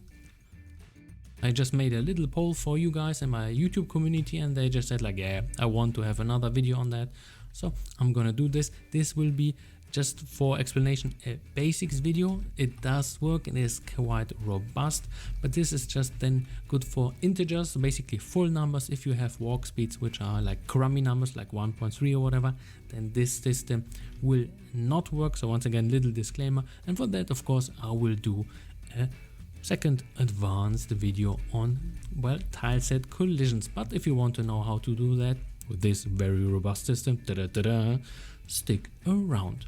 This is OneUp Indie. I am a developer, so if you like what you're seeing, hey, why not consider sharing, liking and subscribing. So the theory behind it, it is kind of easy. So let's say we have a player which has kind of a collision box. This will be represented by this orange rectangle, which we actually use for the same in our project. And then for example, this is the tile set, which is then just being planted everywhere, and then this is then symbolized like, hey, you won't get over here. And then basically we're just checking like, hey, do we have a collision? And for that we just do two things. We take 2 points, on the player. So for example, if you want to check on the left side the collision, we just say like this point and this point. We just check, hey, is on the left top side and on the left bottom side, is there no collision? So for example, if we are here, we have no collision with one of those dudes here, then we say, sweet, you can go left. But for example, once we are clipping here and just saying like, oh, there's a collision here or maybe here, then no way, and you cannot go left. And this is basically it. And then of course, it allows even diagonal movement. So for example, let's go back. And of course, if we, so you see the process step by step. And then the first thing is setting up our, well, kind of collision system. For that, we create a new tile set, call it walls. And on that, we will draw our walls. So tile wall. And for now, we have none here. So let's go. And then, for example, here, we just create a tile set. For now, this is empty. And then we can have our dummy sprite because we just need one. So SPR wall, here we go. And then we just make it 16 by 16. So here, if you have other dimensions, well, use other ones. And then we kind of nicely paint it with reddish color and then some really beautiful for the eye blue color. So here we go. There. And then, for example, what we do, well, first of all, we need to make this compatible for a tile set because the first tile needs to be free. So basically the first block needs to be free. Therefore, we need to kind of adapt it to 32 by 16. Yes. And then just move this dude to the right side.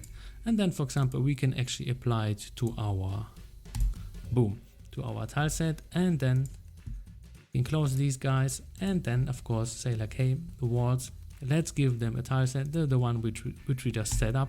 And boom, as you can see, the first tile needs to be free. Therefore, I pushed it to the right side. So here, this is for clearing and this is for painting. And this is basically what we are doing. Yes, paint. And then, well, this is basically our collision system. And then later on, we just hide it. But for now, this looks good the way it is. So the next thing is we need to set up our player. And for that, a few things need to be set up. So basically we have a create event, a step event. Step is then for checking and moving the dude around. So the first thing, and then we just, for the create event, we just need one variable. I call it move speed. Once again, this needs to be an integer. So basically a full round number. So 1, 2, 3, 4, 5, whatever. This is good. But if you go for crummy numbers, then the system, well, will not work at all.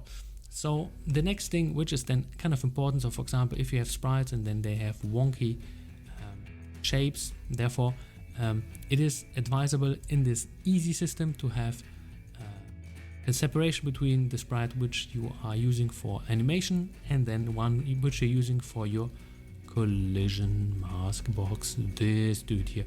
So therefore we create a little box.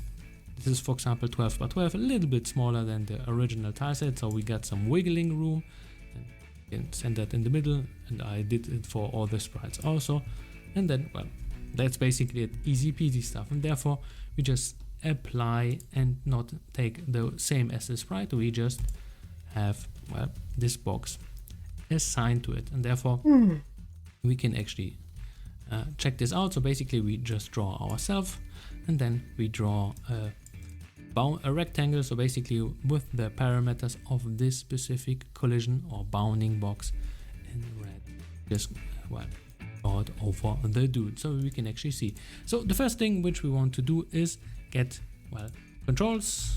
This is going to be very fast, so I'm going to skip on this so I'm going to do this very quickly. So let's call it left, and then our use basically and get the ID of the tile set, well, attached to it. And for that, you can actually use this information and check for kind of a quasi collision. So the first thing which we just say like, hey, and then we'll check for one. And then this needs two input parameters. First of all, the tile set which we are using, this dude here, which is technically doing nothing.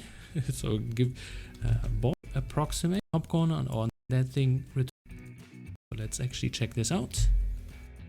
And now, for example, we are pressing left. Great, great, great. Ugh. And now I'm pressing left and I'm getting stuck. This is what we want to have. So basically, then we code. Now again, we're just checking, hey, is there a collision? Top side and the right side, and then of course here we have. So if there's, you understand, and then plus going downwards, and this is the whole spiel. So let's only with integers, full round numbers. So nothing can be wonky. So no precise. And if you don't see me before, hello and welcome to that tree over here. We can call it S player, editor. Scroll all the way down.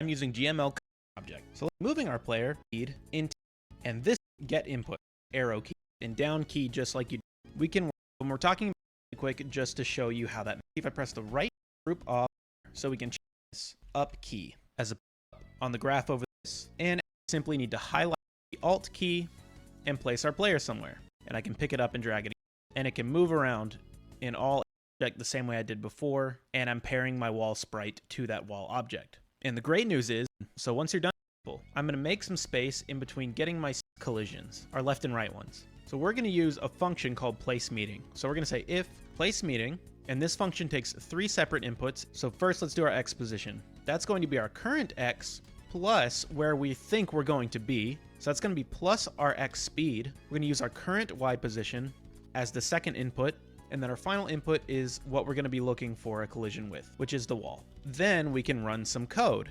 So before we're actually moving, what we're going to do is use this function to check if we were to add that speed to our current position, would we be running into a wall? And so if there is, what we want to do is just set our x speed back to 0, so our player does not move into the wall, thus basically making this a collision. It's pretty cool, I know. So now we just have to also do it for our y speed, right? And we need to change that a little bit because we want to check the current x position we're at, but then we want to check where we will be if we were to add our y speed. So it's going to be x for the first input, then y plus y speed, and then checking for our object wall. And if there's an object wall in the way, we are going to set our y speed to 0. And now I can just show you this working, because that's all we need to do. I'm going to go back into the room really quick, go back to my instance layer, highlight my wall object, and I want to put some of these down. And really quick, you can just go up here to this little toolbar, do the drop down menu for grid options, and the default is going to be 32 by 32 pixels, but we're using 16 by 16 pixel objects. So now my walls fit in the spaces. You can put down your walls, and you can also drag and stretch them around if you want to. You can do whatever you like. And now I'm going to test the game really quick. And yeah, look at that. We are colliding, we're not running into the walls, and it's properly stopping us. And real quick, I'm just going to change my room settings just so I can show it to you zoomed in a little bit and show you how to zoom your view in. Make sure once you're done, everything is still within your room limits. So you might need to drag some walls in your player around again, back into the white rectangle. But anyways, here it is at a slightly more appropriate size. So thank you so much for watching, and I hope you learned something cool. Take care now.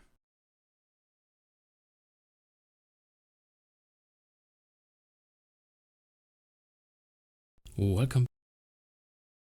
Hi everyone, it's Mickey, and in Game tile set, the width unchecked, created simple platform. Now step event. To grab a reference to the tile map layer that we can do here tile map get ID and passing in the name of the layer that's in our room. Now inside the step event, instead of checking for collisions for the object ground, let's replace it with our new variable called myTileMap. So you can see that we're colliding with our tile map and our slopes are working, but we're not colliding with the object anymore. But don't worry, let's close our game and fix this up. We can simply return to the step event and pass in both the object ground and my tile map as an array into the move and collide functions and also the place meeting functions. We'll run our game again, and as you can see, we're now colliding with both the tile map and the object. Now, the collision functions don't stop at just place meeting and move and collide. All of the collision functions have been updated to accept tile maps, objects, and arrays.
Well, let's give this a try. I guess you can't see. I found a forum and they're saying try using layer get ID, but I'm wondering if because my character starts on a oh shit.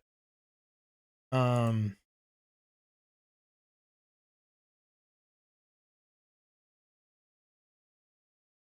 layer where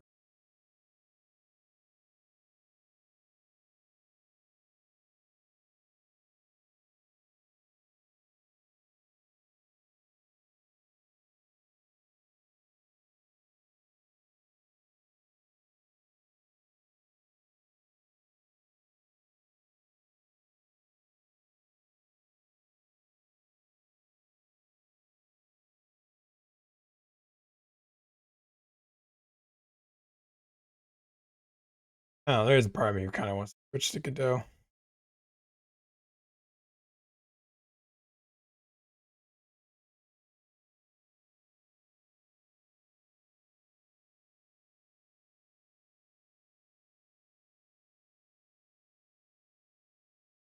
Yeah, I think I'm just gonna do what they recommended. So some people were recommending that, and I thought about doing it this way as well, where you make a tile set, like the guy, I think like a video that I was watching where he made a singular tile set. It's easy to find tutorials about top with activated color, but never this video. But tile map, but this likes collider to our needs of the player. Much more rigid body attached to as the black. Slower. This is because there is a little free right click or whatever you prefer body. Against the collision edges, it's much faster. Still not as fast as pure vertical movement lies. Think different due to how this tile set is made completely stupid. So let me show you a way how to change those collision borders. Go to your sprites folder and locate your sprite sheet of your collidables and open it in the sprite editor. Here we can adjust the so-called physics shape for every tile individually. At the top left, switch to Custom Physics Shape. Locate the tile you want to change and select it with a left click. Now just drag and hold to create a rectangle. This is the new collision shape. Pick the corners and adjust it the way you want. Or click Generate to get a currently used shape. You can also add new corners or remove them with the delete key. This is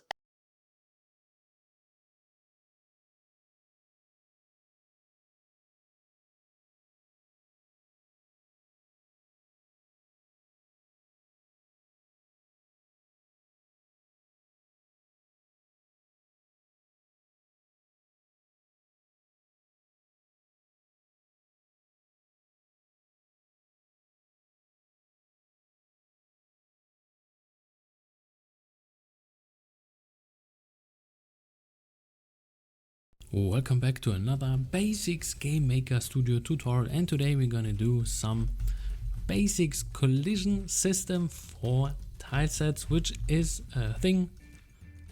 I just made a little poll for you guys in my YouTube community and they just said like, yeah, I want to have another video on that.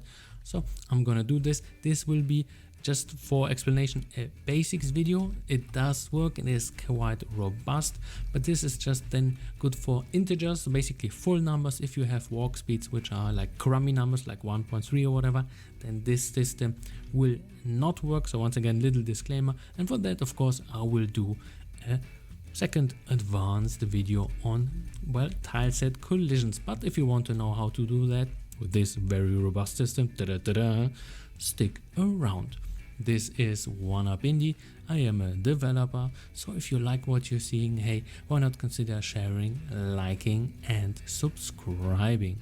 So the theory behind it, it is kind of easy. So let's say we have a player which has kind of a collision box. This will be represented by this orange rectangle, which we actually use for the step by step wall. Here we go, and then reddish color, and then some. All right, I guess we're doing this. Create new tile set.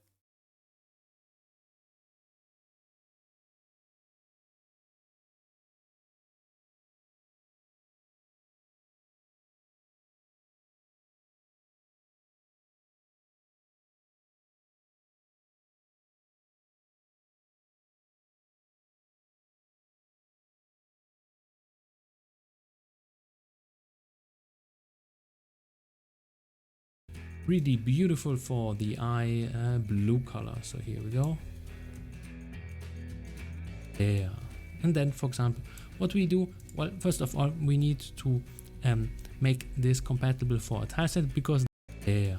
And then, for example, other ones just need one, our dummy sprite, because we just need one. So SPR wall, here we go. And then we just make it 16 by 16. So here, if you have other dimensions, well, use other ones. And then we kind of nicely paint it with reddish color, and then some really beautiful for the eye blue color. So here we go. There. And then, for example, what we do, well, first of all, we need to make this compatible color, and then some other ones. And then we kind of nicely paint it, and then here, so let's go. And then beautiful, and then well, use other ones. And then, so here, if you have other dimensions, well, use other ones. And then we kind of nicely paint it with reddish color, and then some really beautiful for the eye blue color. So here we go. There. And then, for example, what we do, well, first of all, we need to make this compatible for a tileset, because the first tile needs to be free. So basically the first block needs to be free. Therefore, we need to kind of adapt it to 32 by 16. Yes. And then just move this dude to the right side. And then, for example, we can actually apply it to our to our tile set, and then we can close these guys, and then of course say like, hey, the walls, let's give them a tile set, the one which we just set up, and boom, as you can see, the first tile needs to be free. Therefore, I pushed it to the right side. So here, this is for clearing, and this is for painting, and this is basically to the right side. As you can see, we can close these guys, and then right side.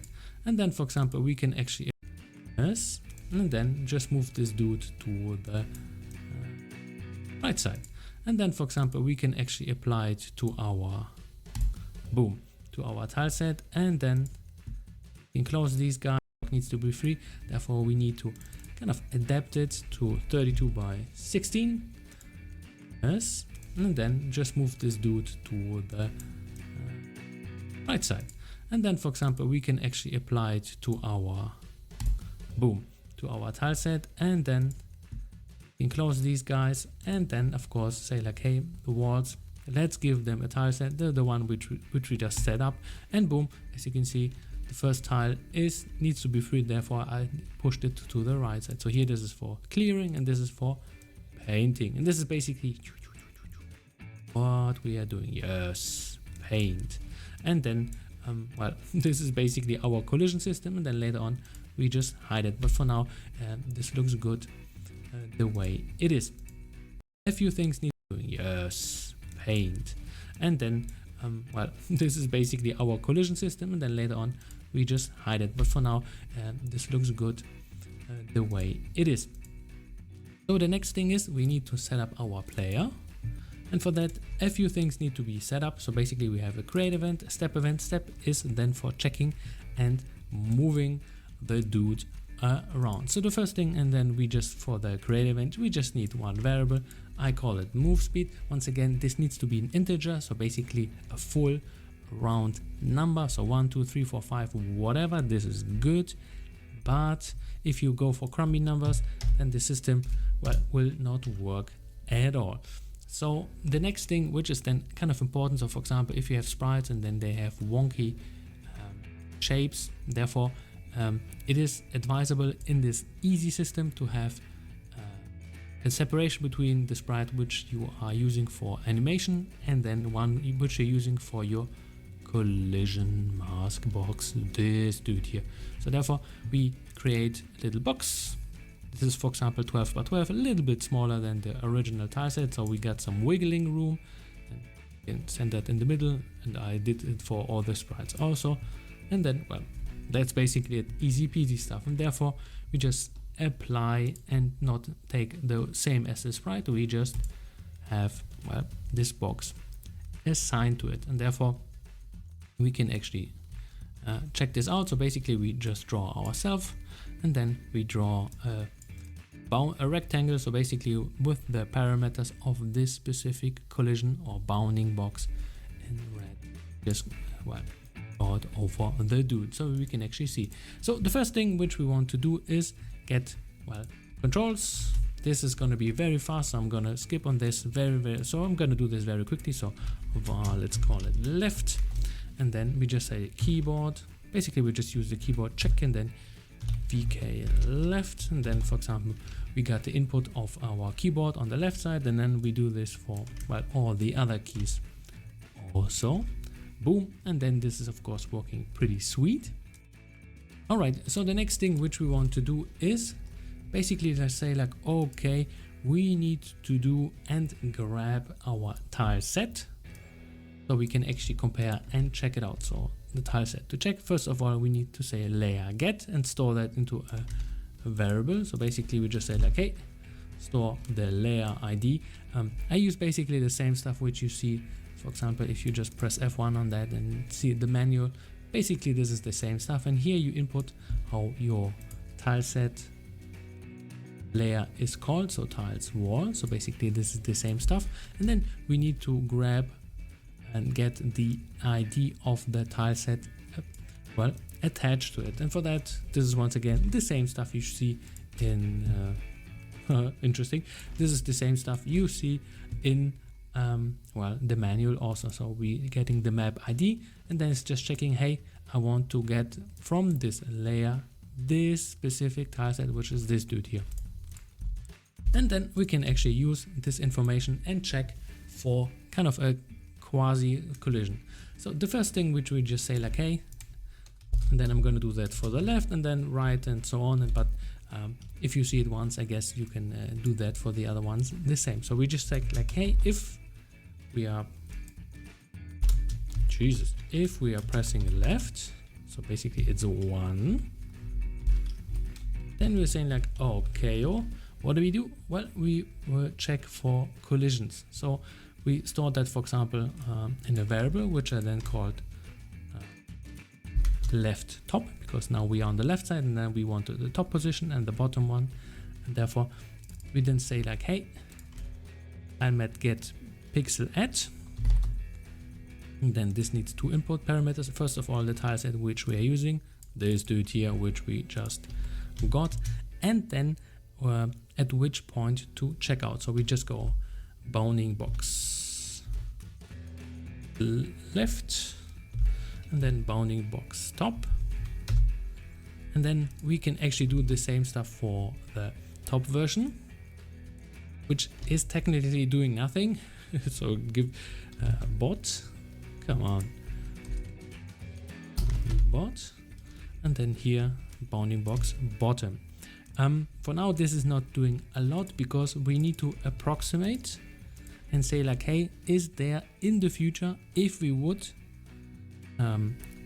plus or here minus our walk speed. So for example, if we would be having a collision on our top left corner or on the top bottom corner, on the left top corner or on the left bottom corner, if there would be a collision, if both things return 0, because that thing returns two values, 0 if there is no collision on this specific spot on this specific tile set, and then we're just saying like, hey, is there on both things no collision? So it must be on both, and then here 0, sweet. Then we can actually update our X bar, our movement speed, and then we can actually move. So this is basically the whole theory and the whole practice. So if there's no block, no tile block on the way, we can move. So let's actually check this out. And now, for example, we are pressing left. Great. Ugh. And now I'm pressing left and I'm getting stuck. This is what we want to have. So basically, then we can definitely do the same stuff here. I'm gonna copy paste the whole code in the comment section so you can actually check this out for yourself, because sometimes some people are just getting lost in that. I thought like, hey, let's make this easy. So Right, and then for example here we're just checking, hey, now from our right side of our bounding box, again the orange box here, then of course plus, because now we are moving to the right side. Then once again we're just checking, hey, is there a collision? It is not, sir. Boom, update your movement speed. And this is what we're gonna do for the top version. So basically if we are moving up, and here a little bit different, so here up left and up right as a point, and then we're just checking the left side and the right side, and then of course here we are top and then approximating minus, so we're going upwards with our movement speed. So if there's no collision once again on the tile set, boom, update our movement speed, and of course downwards, basically the same stuff. Hopefully you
Hey there, this is K4A, Knowledge for All educational videos and tutorials, and in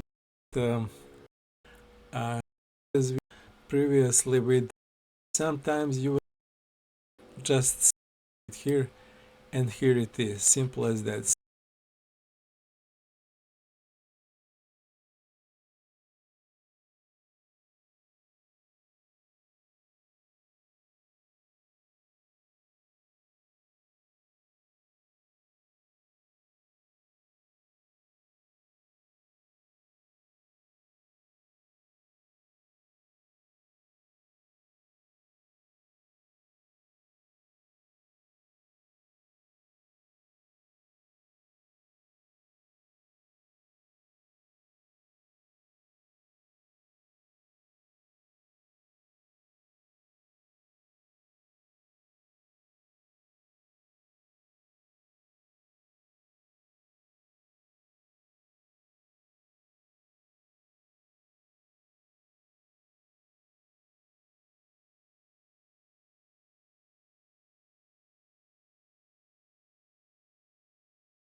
Oh, hey, sorry.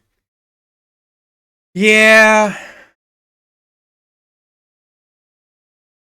Yeah, it's been kind of frustrating. I've been like, I took a Zeneva course and then like, uh, what is it? I got like I kind of got sidetracked because, okay, you're still there. Sorry. Um, oh, what is it? I got sidetracked because I wanted to figure out if there's a way to use tile sets.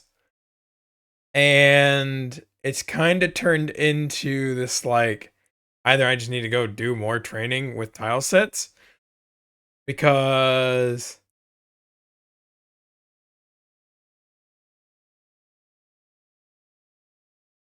yeah, so it's like I'm trying to figure out like when if you use tile sets, like do you throw objects for every tile set if you want to like interact with the tile set? And I'm kind of just like I don't know. I'm kind of just like So like right now I have like this tile set that I'm just kind of like playing around with that I took from a course that I took. And it has trees in it, and I wanted to like be able to interact with the tree.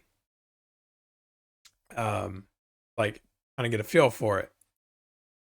And it's just kind of turned into it's like midnight here.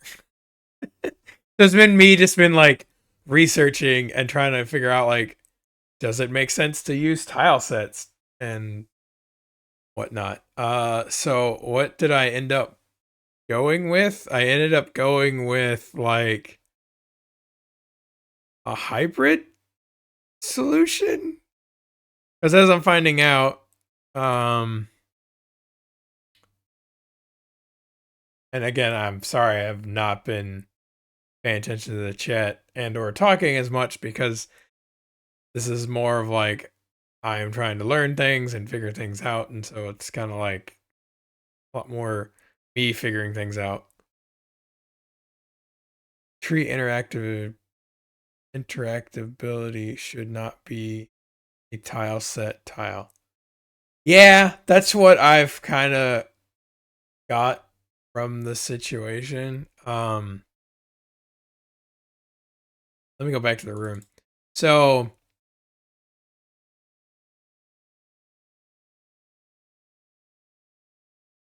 yeah, yeah. No, I didn't want the tree to disappear. I just wanted I wanted to be able to interact with the tree. Like touching the tree, you can get a tree branch was kind of the idea. Um so I'm like I feel like the tree should just be a sprite and then tied to an object and then just throw objects around. Um is what I'm like leaning on because I'm like at first I followed the tutorial. I don't know if you were here for that one, but I was following a tutorial where it's like, let me back on. It's like just draw the little red squares where you're gonna do the collision, and I'm like, this just seems very tedious and not like very scalable. So then I was like, well, what if I just put the tile sets down and then put an object over it and then use the collision thing, and then I was testing like, does that work if the object thing is here? And the answer is no, it doesn't work that well. So I think I am just gonna go with just make the fucking tree. Sorry, make the tree a sprite and uh call it a day. Or make it a sprite and then use that sprite in an object and call it a day. Um, is what I've gathered from this. Now, what I set out to do tonight was get my character to move, which I think I got that working, and then I wanted to get a health bar working, which I don't think you've been around. Uh, I'm kind of tired, so I'm gonna blotch your name, and I apologize, but I'm gonna give my best shot. Rokiku. No, I didn't do that right. I don't know, but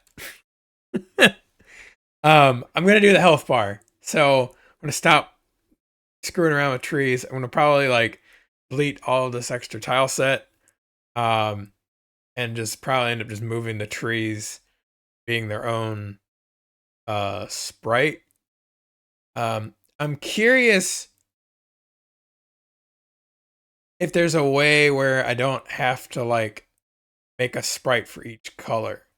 So like if I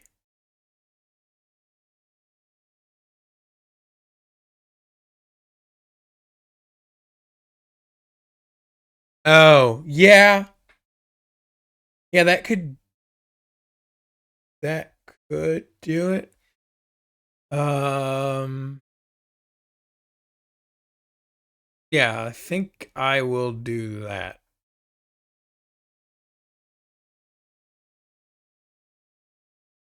Think that will.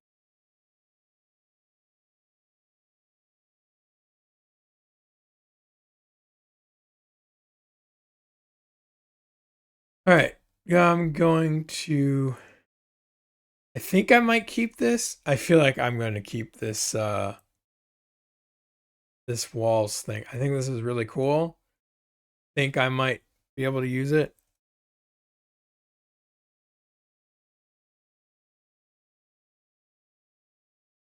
I also can't spell. I didn't realize it was midnight here. Then I need to like wish I was a little bit better with the control. Oh, there we go. It's like alt. There we go. Yeah, and I'll just clean this up. I may or may not use the file collision thing. Okay. And then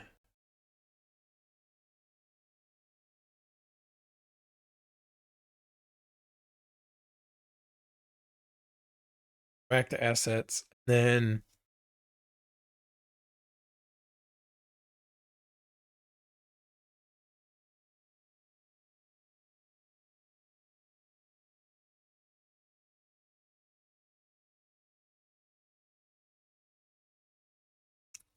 I wish there was an easy way to take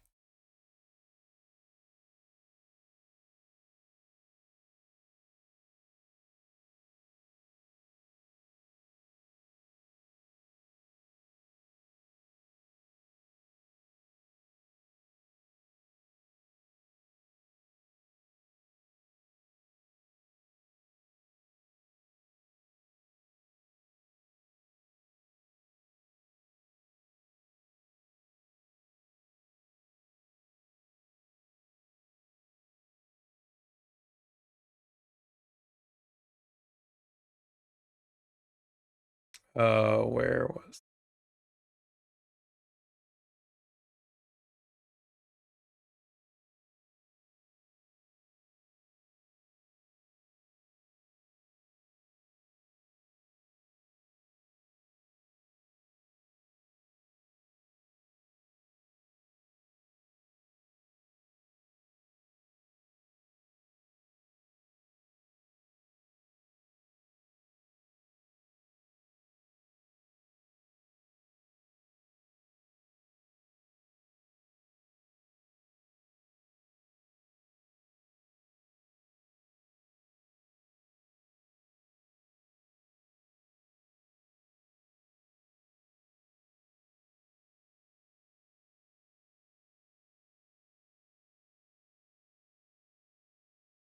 uh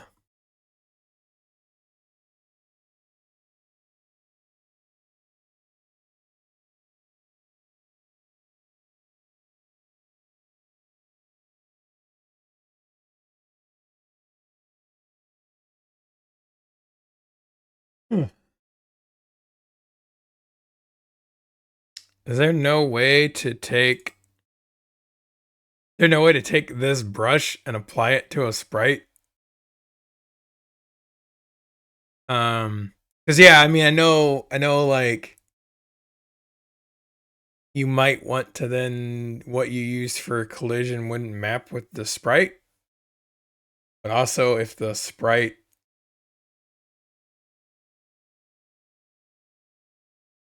I'm trying to think how to word this. So like you have a sprite and then you can choose to either let the collision be the sprite or you can then go make your own collision reference. But if like if it works. Oh.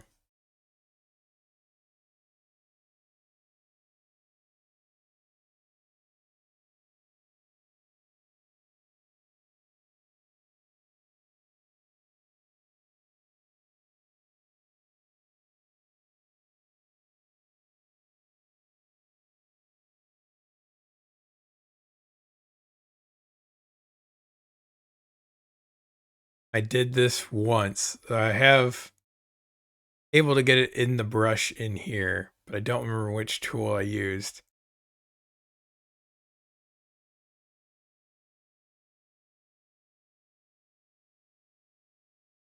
Well, I don't think it was the magic one.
I did this once the other day.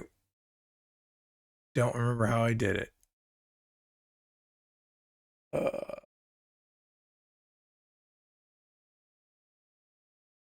Because there's like a way where you can store it in the brush. Just select.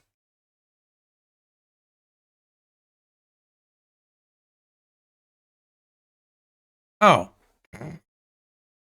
Thank you. Okay. This is. I don't know how else it's gonna go.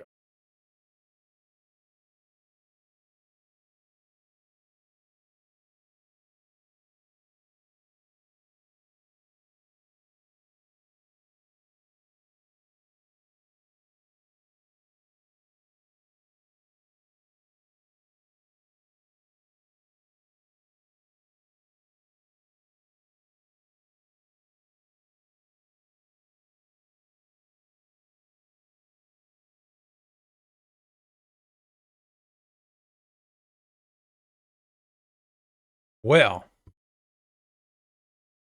that did not work as I thought it would. Okay.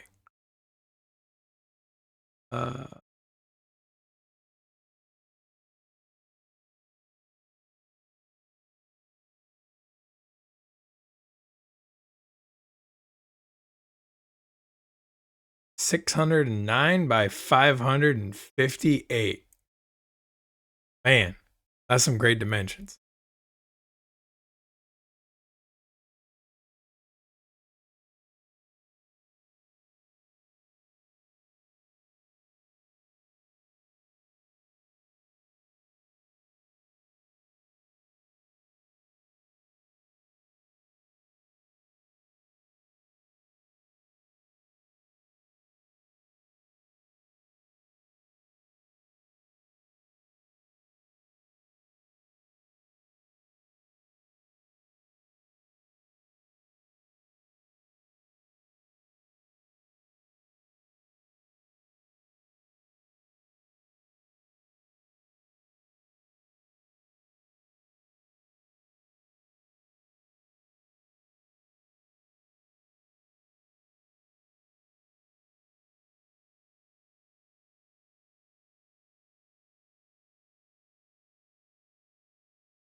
Okay.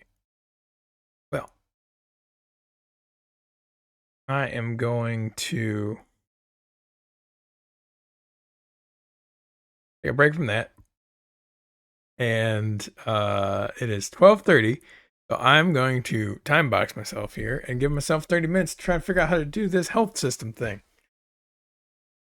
Oh, man. Okay.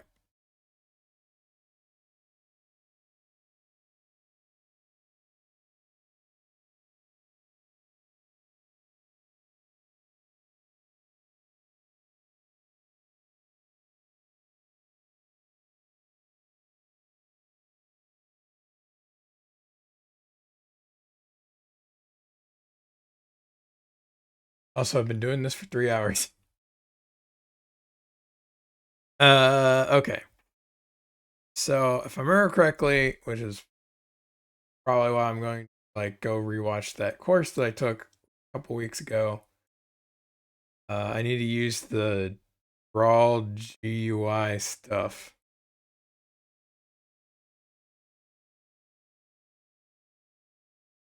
Hello.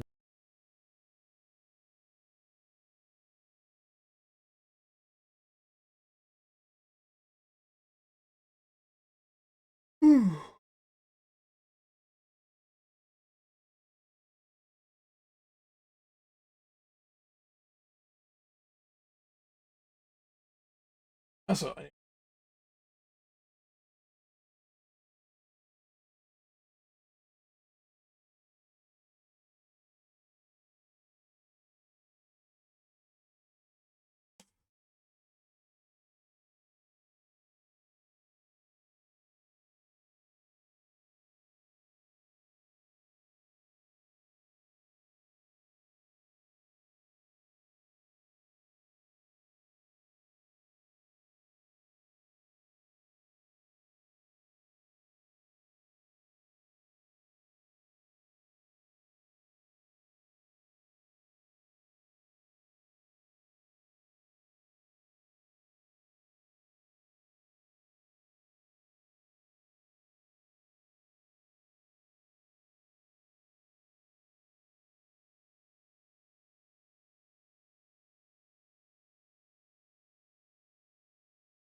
all right.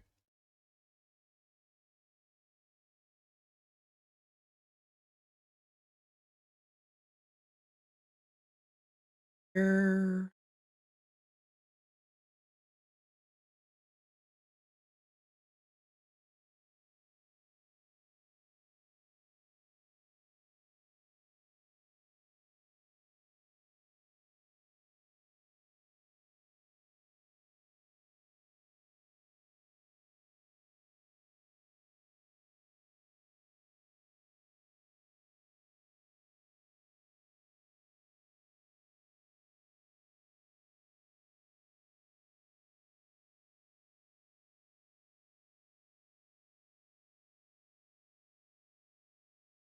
All right. It's SPR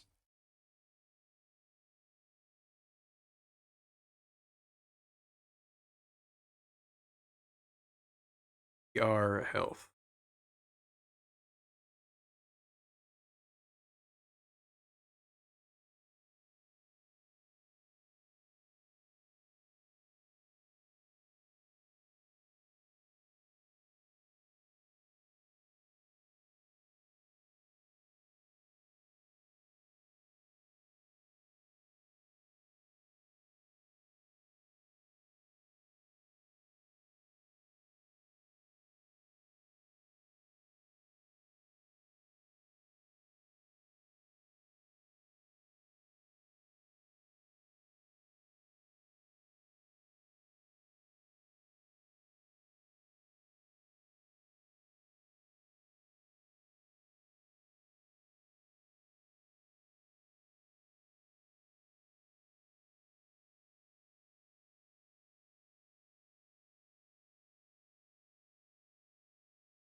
X coordinate.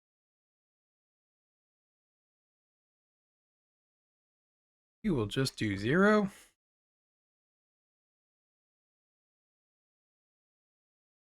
You'll just start with all zeros.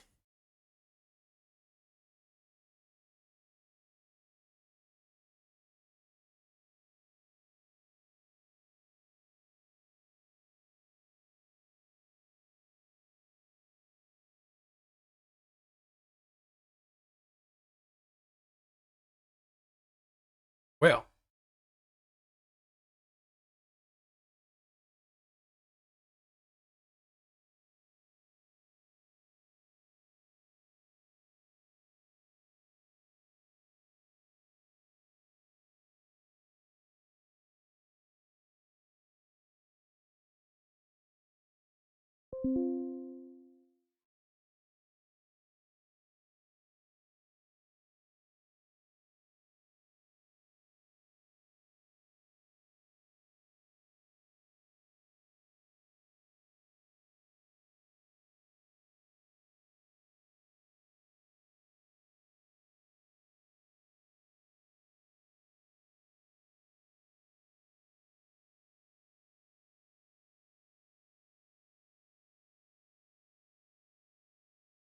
okay.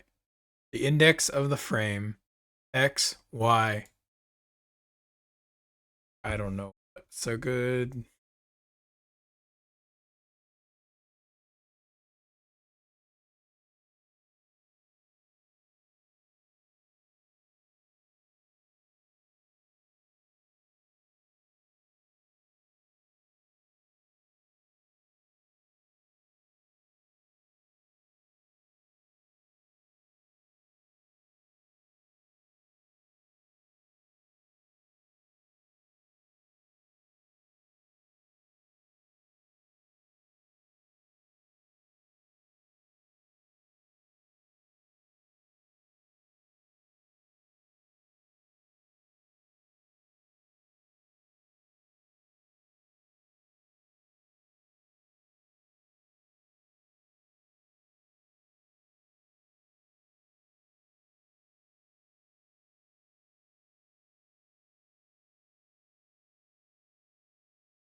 Yeah.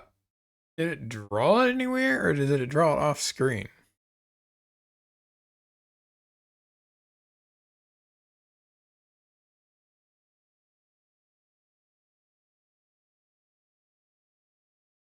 I always get confused on when you should use draw GUI and when to do draw. And of course it doesn't say. Well, to the internet.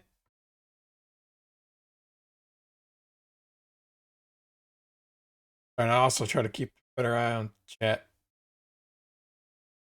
When you get like deep into like looking up things, you're just like do do do do.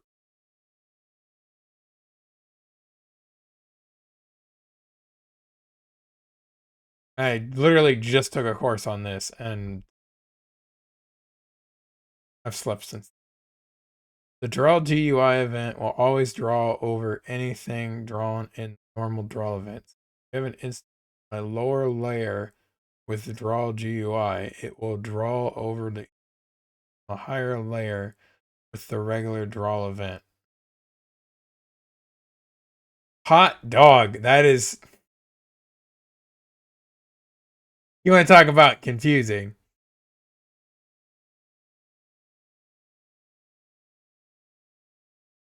Drawn in normal draw event.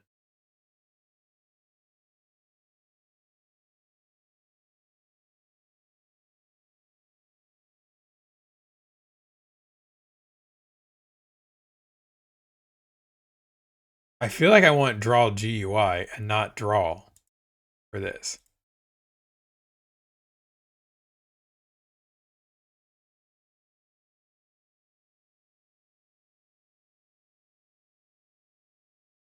Because I want it to be like a HUD. I want it to like be hearts in the upper right hand corner of the screen.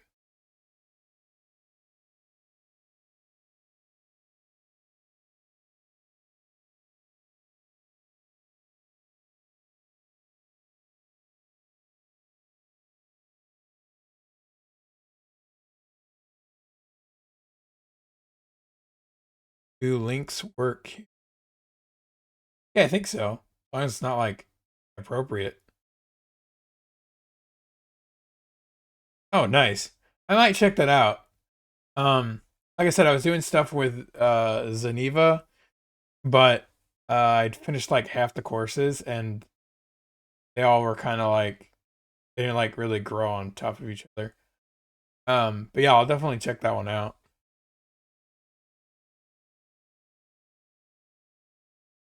Fried chicken, and wontons, and teriyaki glaze, and an egg roll. Some people think the Zaxby's Sensation salad is too delicious to be a salad. Yep, that's why we call it a salad. Oh, that is so weird. So I clicked the link, and it opened it up through OBS. And I'm like, why am I getting ads? And then I'm like, oh, it's because it's not opening it in Chrome.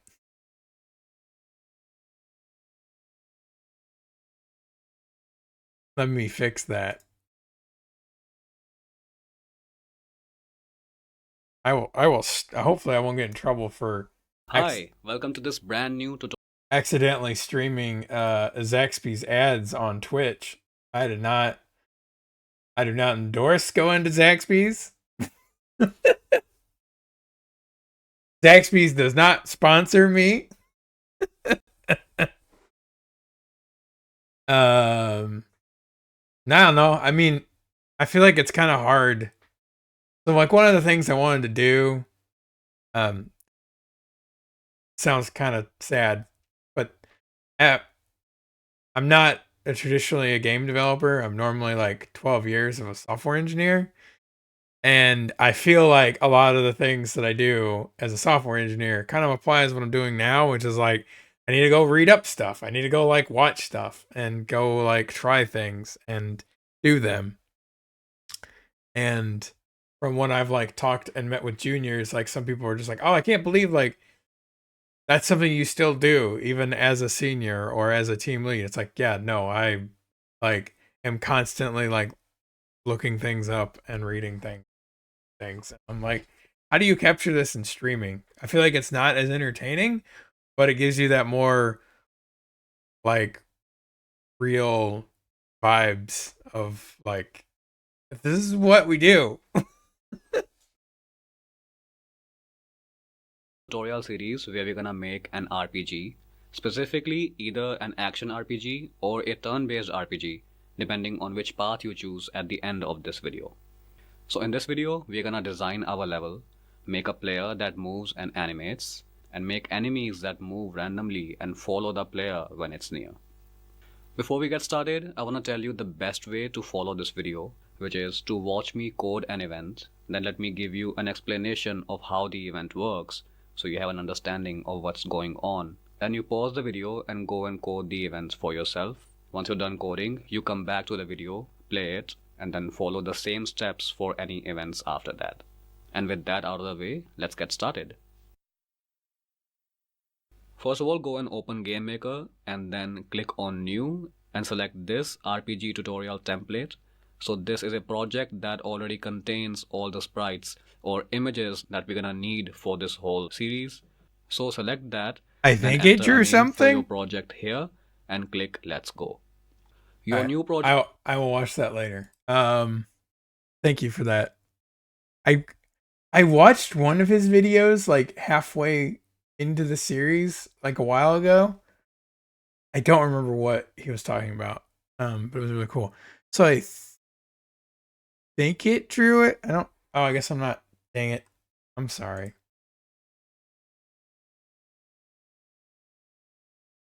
What? No, that's the.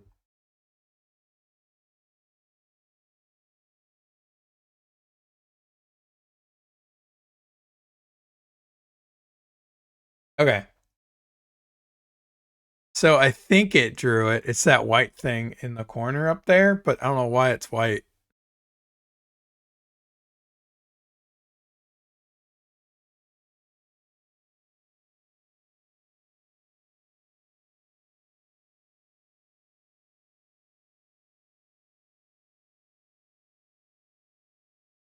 I remember how big it actually is. Oh, it's centered.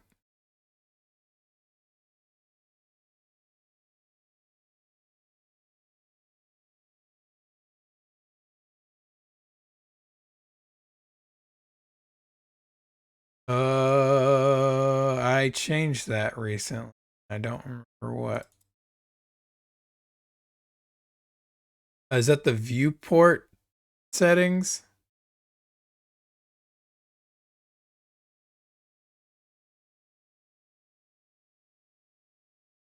So the room settings is 2000 by 1000. And the viewport is 1366 by 768. I hope that answered your question.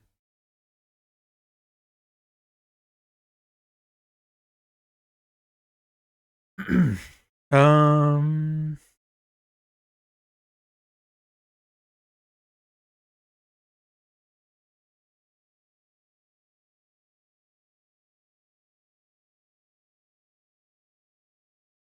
oh, I keep collecting the Sprite. Oh, also in case you're curious, which I need to go I need to go back and run this document. But we have a design document.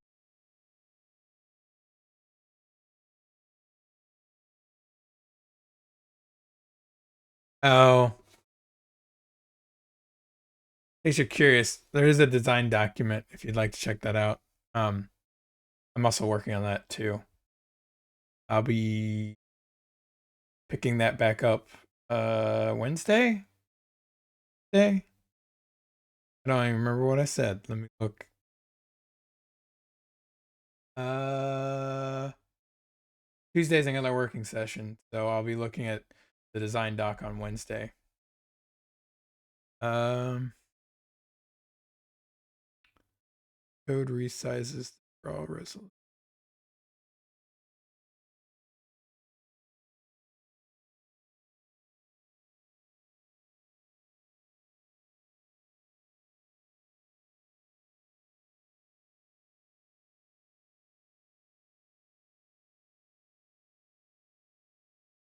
Got it. I remembered some of this from the course I took. Uh,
Yeah, I'm trying to remember. So the manager came from the course that I took. I kind of just like put it together to make the camera work.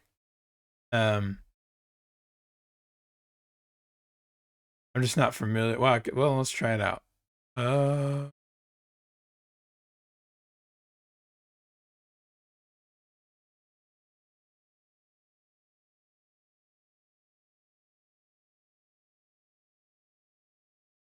okay. Uh, what is application surface? Oh, it's just a okay. This function resize a surface to the given dimensions. Okay, cool.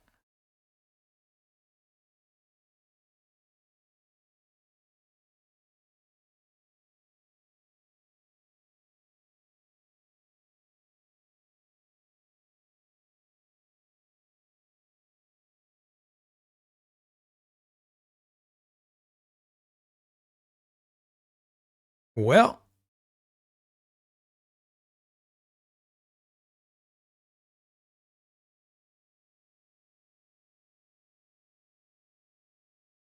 Aaron, what's the... Yeah. Should I make the width and height bigger? Like...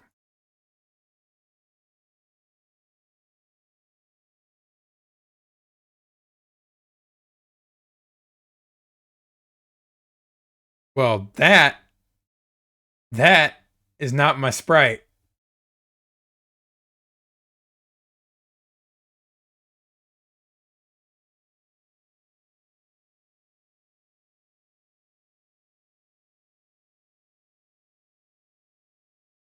Curious.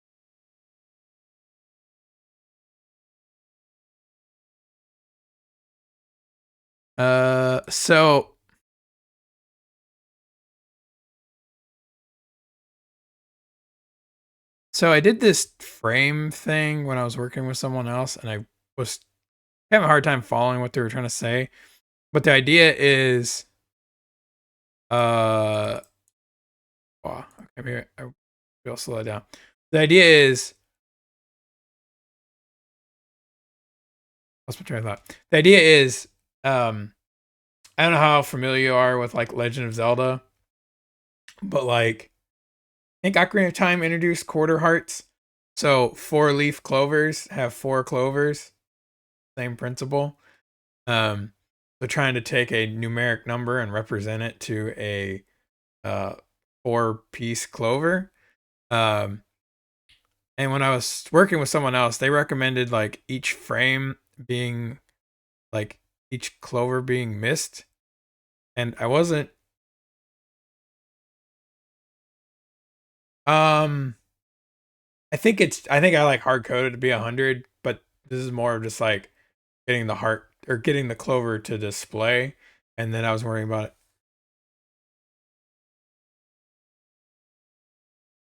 You had 4 max HP, you could do image index equals HP.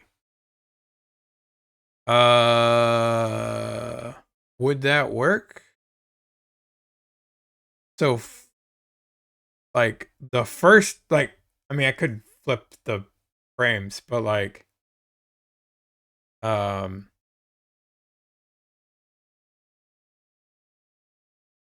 like if I have 8, yeah. But if I had 8, I guess I'd have to do some math, right? Like it's modulus, yeah. Okay, yeah, I have it backwards. Let me see how easy I can to flip the frames.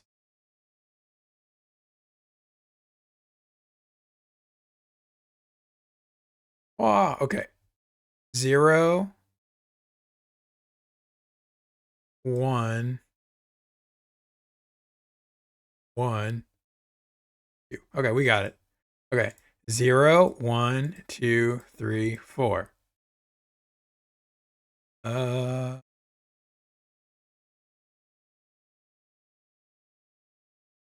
Okay.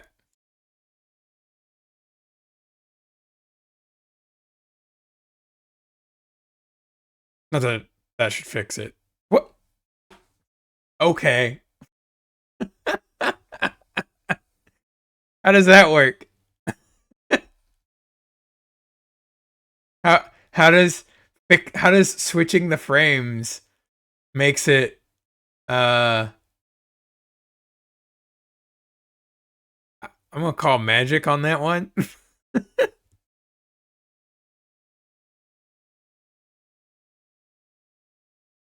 Yeah. Yeah, I was gonna go clean that up. But I am very confused on how did switching frames... I haven't done that yet. I was about to go do that. I wanted to get the sprite on the screen, and then I was gonna go back and do that. But because this needs to be like, I'd assume I need to figure out how many clovers to draw based on the number, like the number of health that I have. But why did that just like work? I mean, if I do 0, this should should render, yeah. I don't get, what did I change? All I did was update.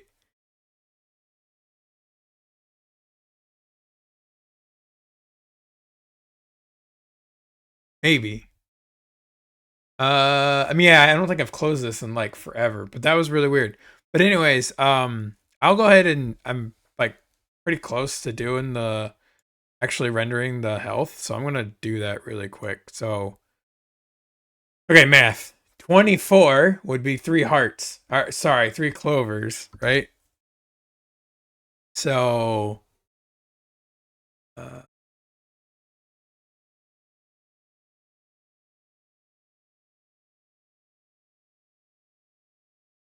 okay. If I go back over here, and I'm gonna have to look up how to write a for loop.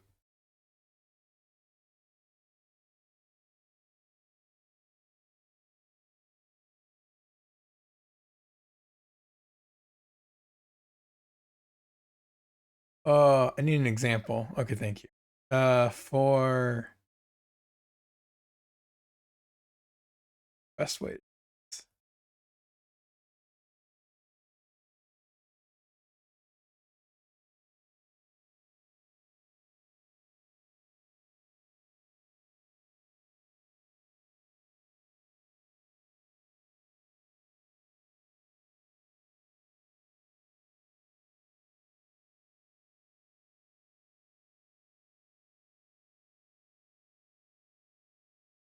Technically a while loop.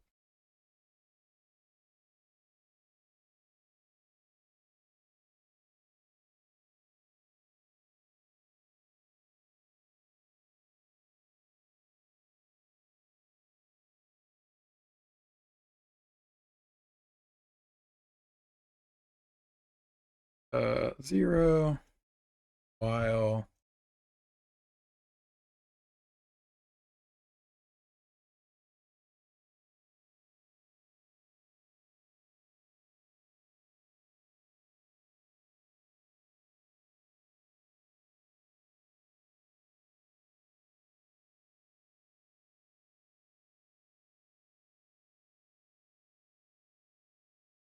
I think how this would work. So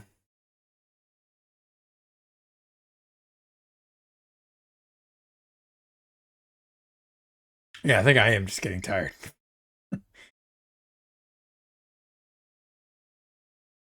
Oh, I changed it. That was just from the class I took. I just copied the code over and now I'm changing it to 24.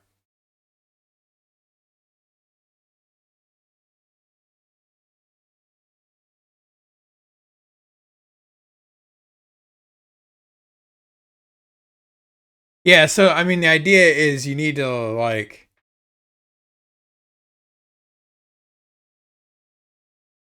make it 4 and it just works. Yeah. Yeah. You are correct. Uh You are correct. If I make it 4, and like I said, I was gonna stop at I was gonna stop at 1 in the morning. So if I make it 4, I win. Um, yeah, I will think about that when I'm more awake on Tuesday. But I appreciate the support.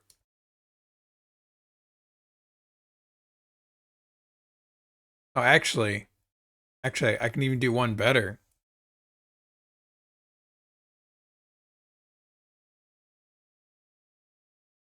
Bam.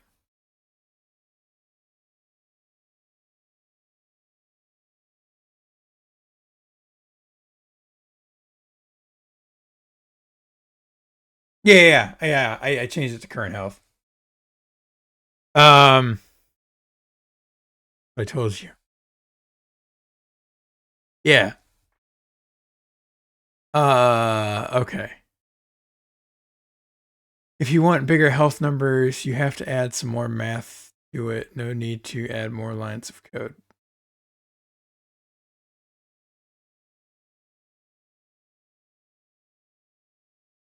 I mean, I have to render the number of things based on the numbers, but I'll worry about it later.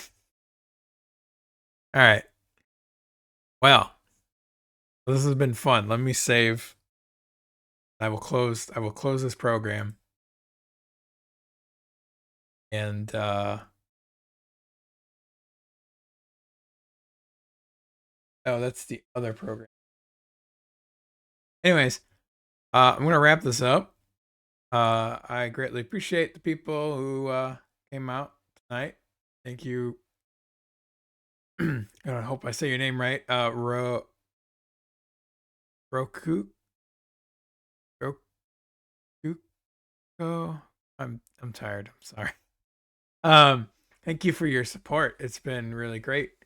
Again, we have a Patreon, so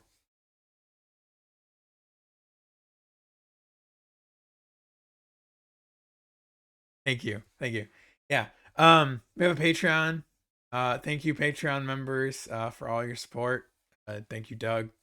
It's been really awesome to be able to do the things that we do here. One of which being able to do game development on stream and be able to get feedback from people. We have a Discord. Check out our Discord. There's Discord in there. Check out our Discord. It's been interesting to work on a way to just allow people to be a part of the development process, and get feedback and get help and support from the community. When I first announced this game, one of our longtime Discord members, she was really amazing. I was like learning how to do art, and she made fan art. And that fan art went on to add more context and detail around our character. Which, by the way, our character's name is Clover. So yeah, so it's been a lot of fun. I look forward to doing more of this, and looking forward to later on. So again, just as a reminder, for later this week, our stream sessions will be Tuesday night, 8 p.m. Central. Don't know where everyone else is at. I feel like I keep getting like Europeans and Australians. But I'm based out of the central US, so I put everything in central time. So I apologize for that. And in case you miss any of this wonderful content, I post everything back to our YouTube page normally the next day. So Wednesday we're gonna do design talk on combat. So we're gonna talk a little bit more about combat and some of the creatures we want to make, which will then lead into Thursday being more art. And then I will be busy on Saturday going to a wedding, so I won't have time to stream. But I'll be back Sunday to do more programming. Do a raid, Moonwood Games. I can. I have one viewer. Busy week.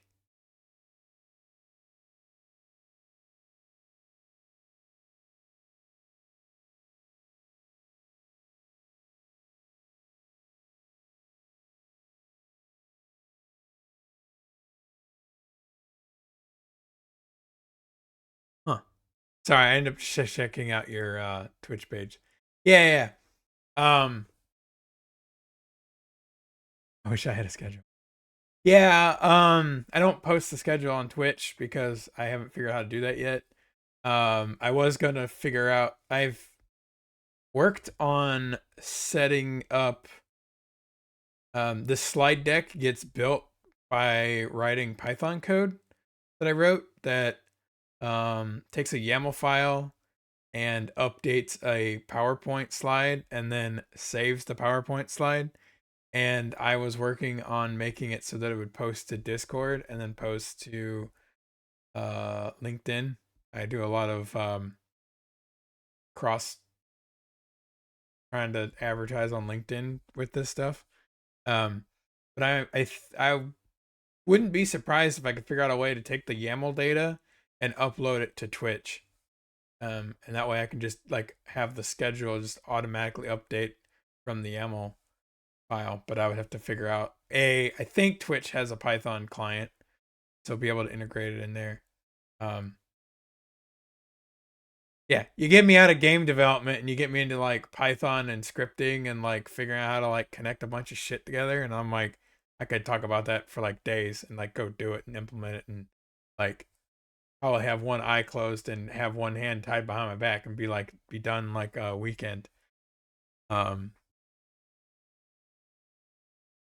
so but yeah, schedule, Patreon members. I don't think there's anything else I need to cover. But have a good rest of the day, night, evening, and I look forward to seeing everyone on the next one. Oh yeah, also please follow. I think Twitch is follow. Please follow. Been trying to work on getting affiliate. But one of the first things in order to get to affiliate, I need to get to 60 members.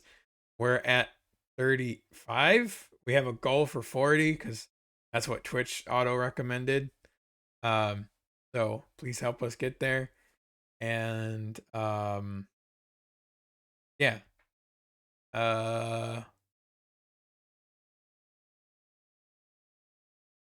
Look, I lost my train of thought. I think I'm just getting really tired. But yeah, it's been fun. And I will try doing the raid thing. And I don't know. I actually don't know how raiding works. Like, I assume my stream ends when I do a raid. Well, let's find out.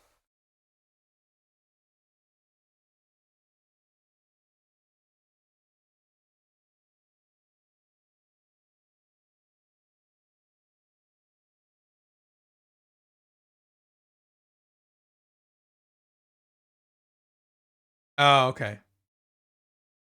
Okay.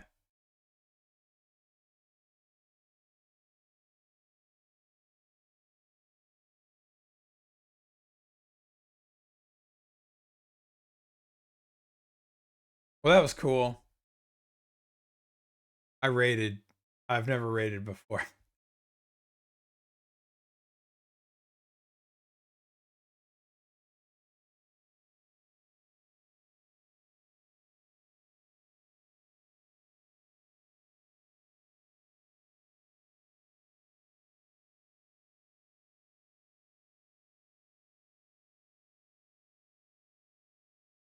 Oh yeah, I probably should stop streaming. I want to stop streaming now.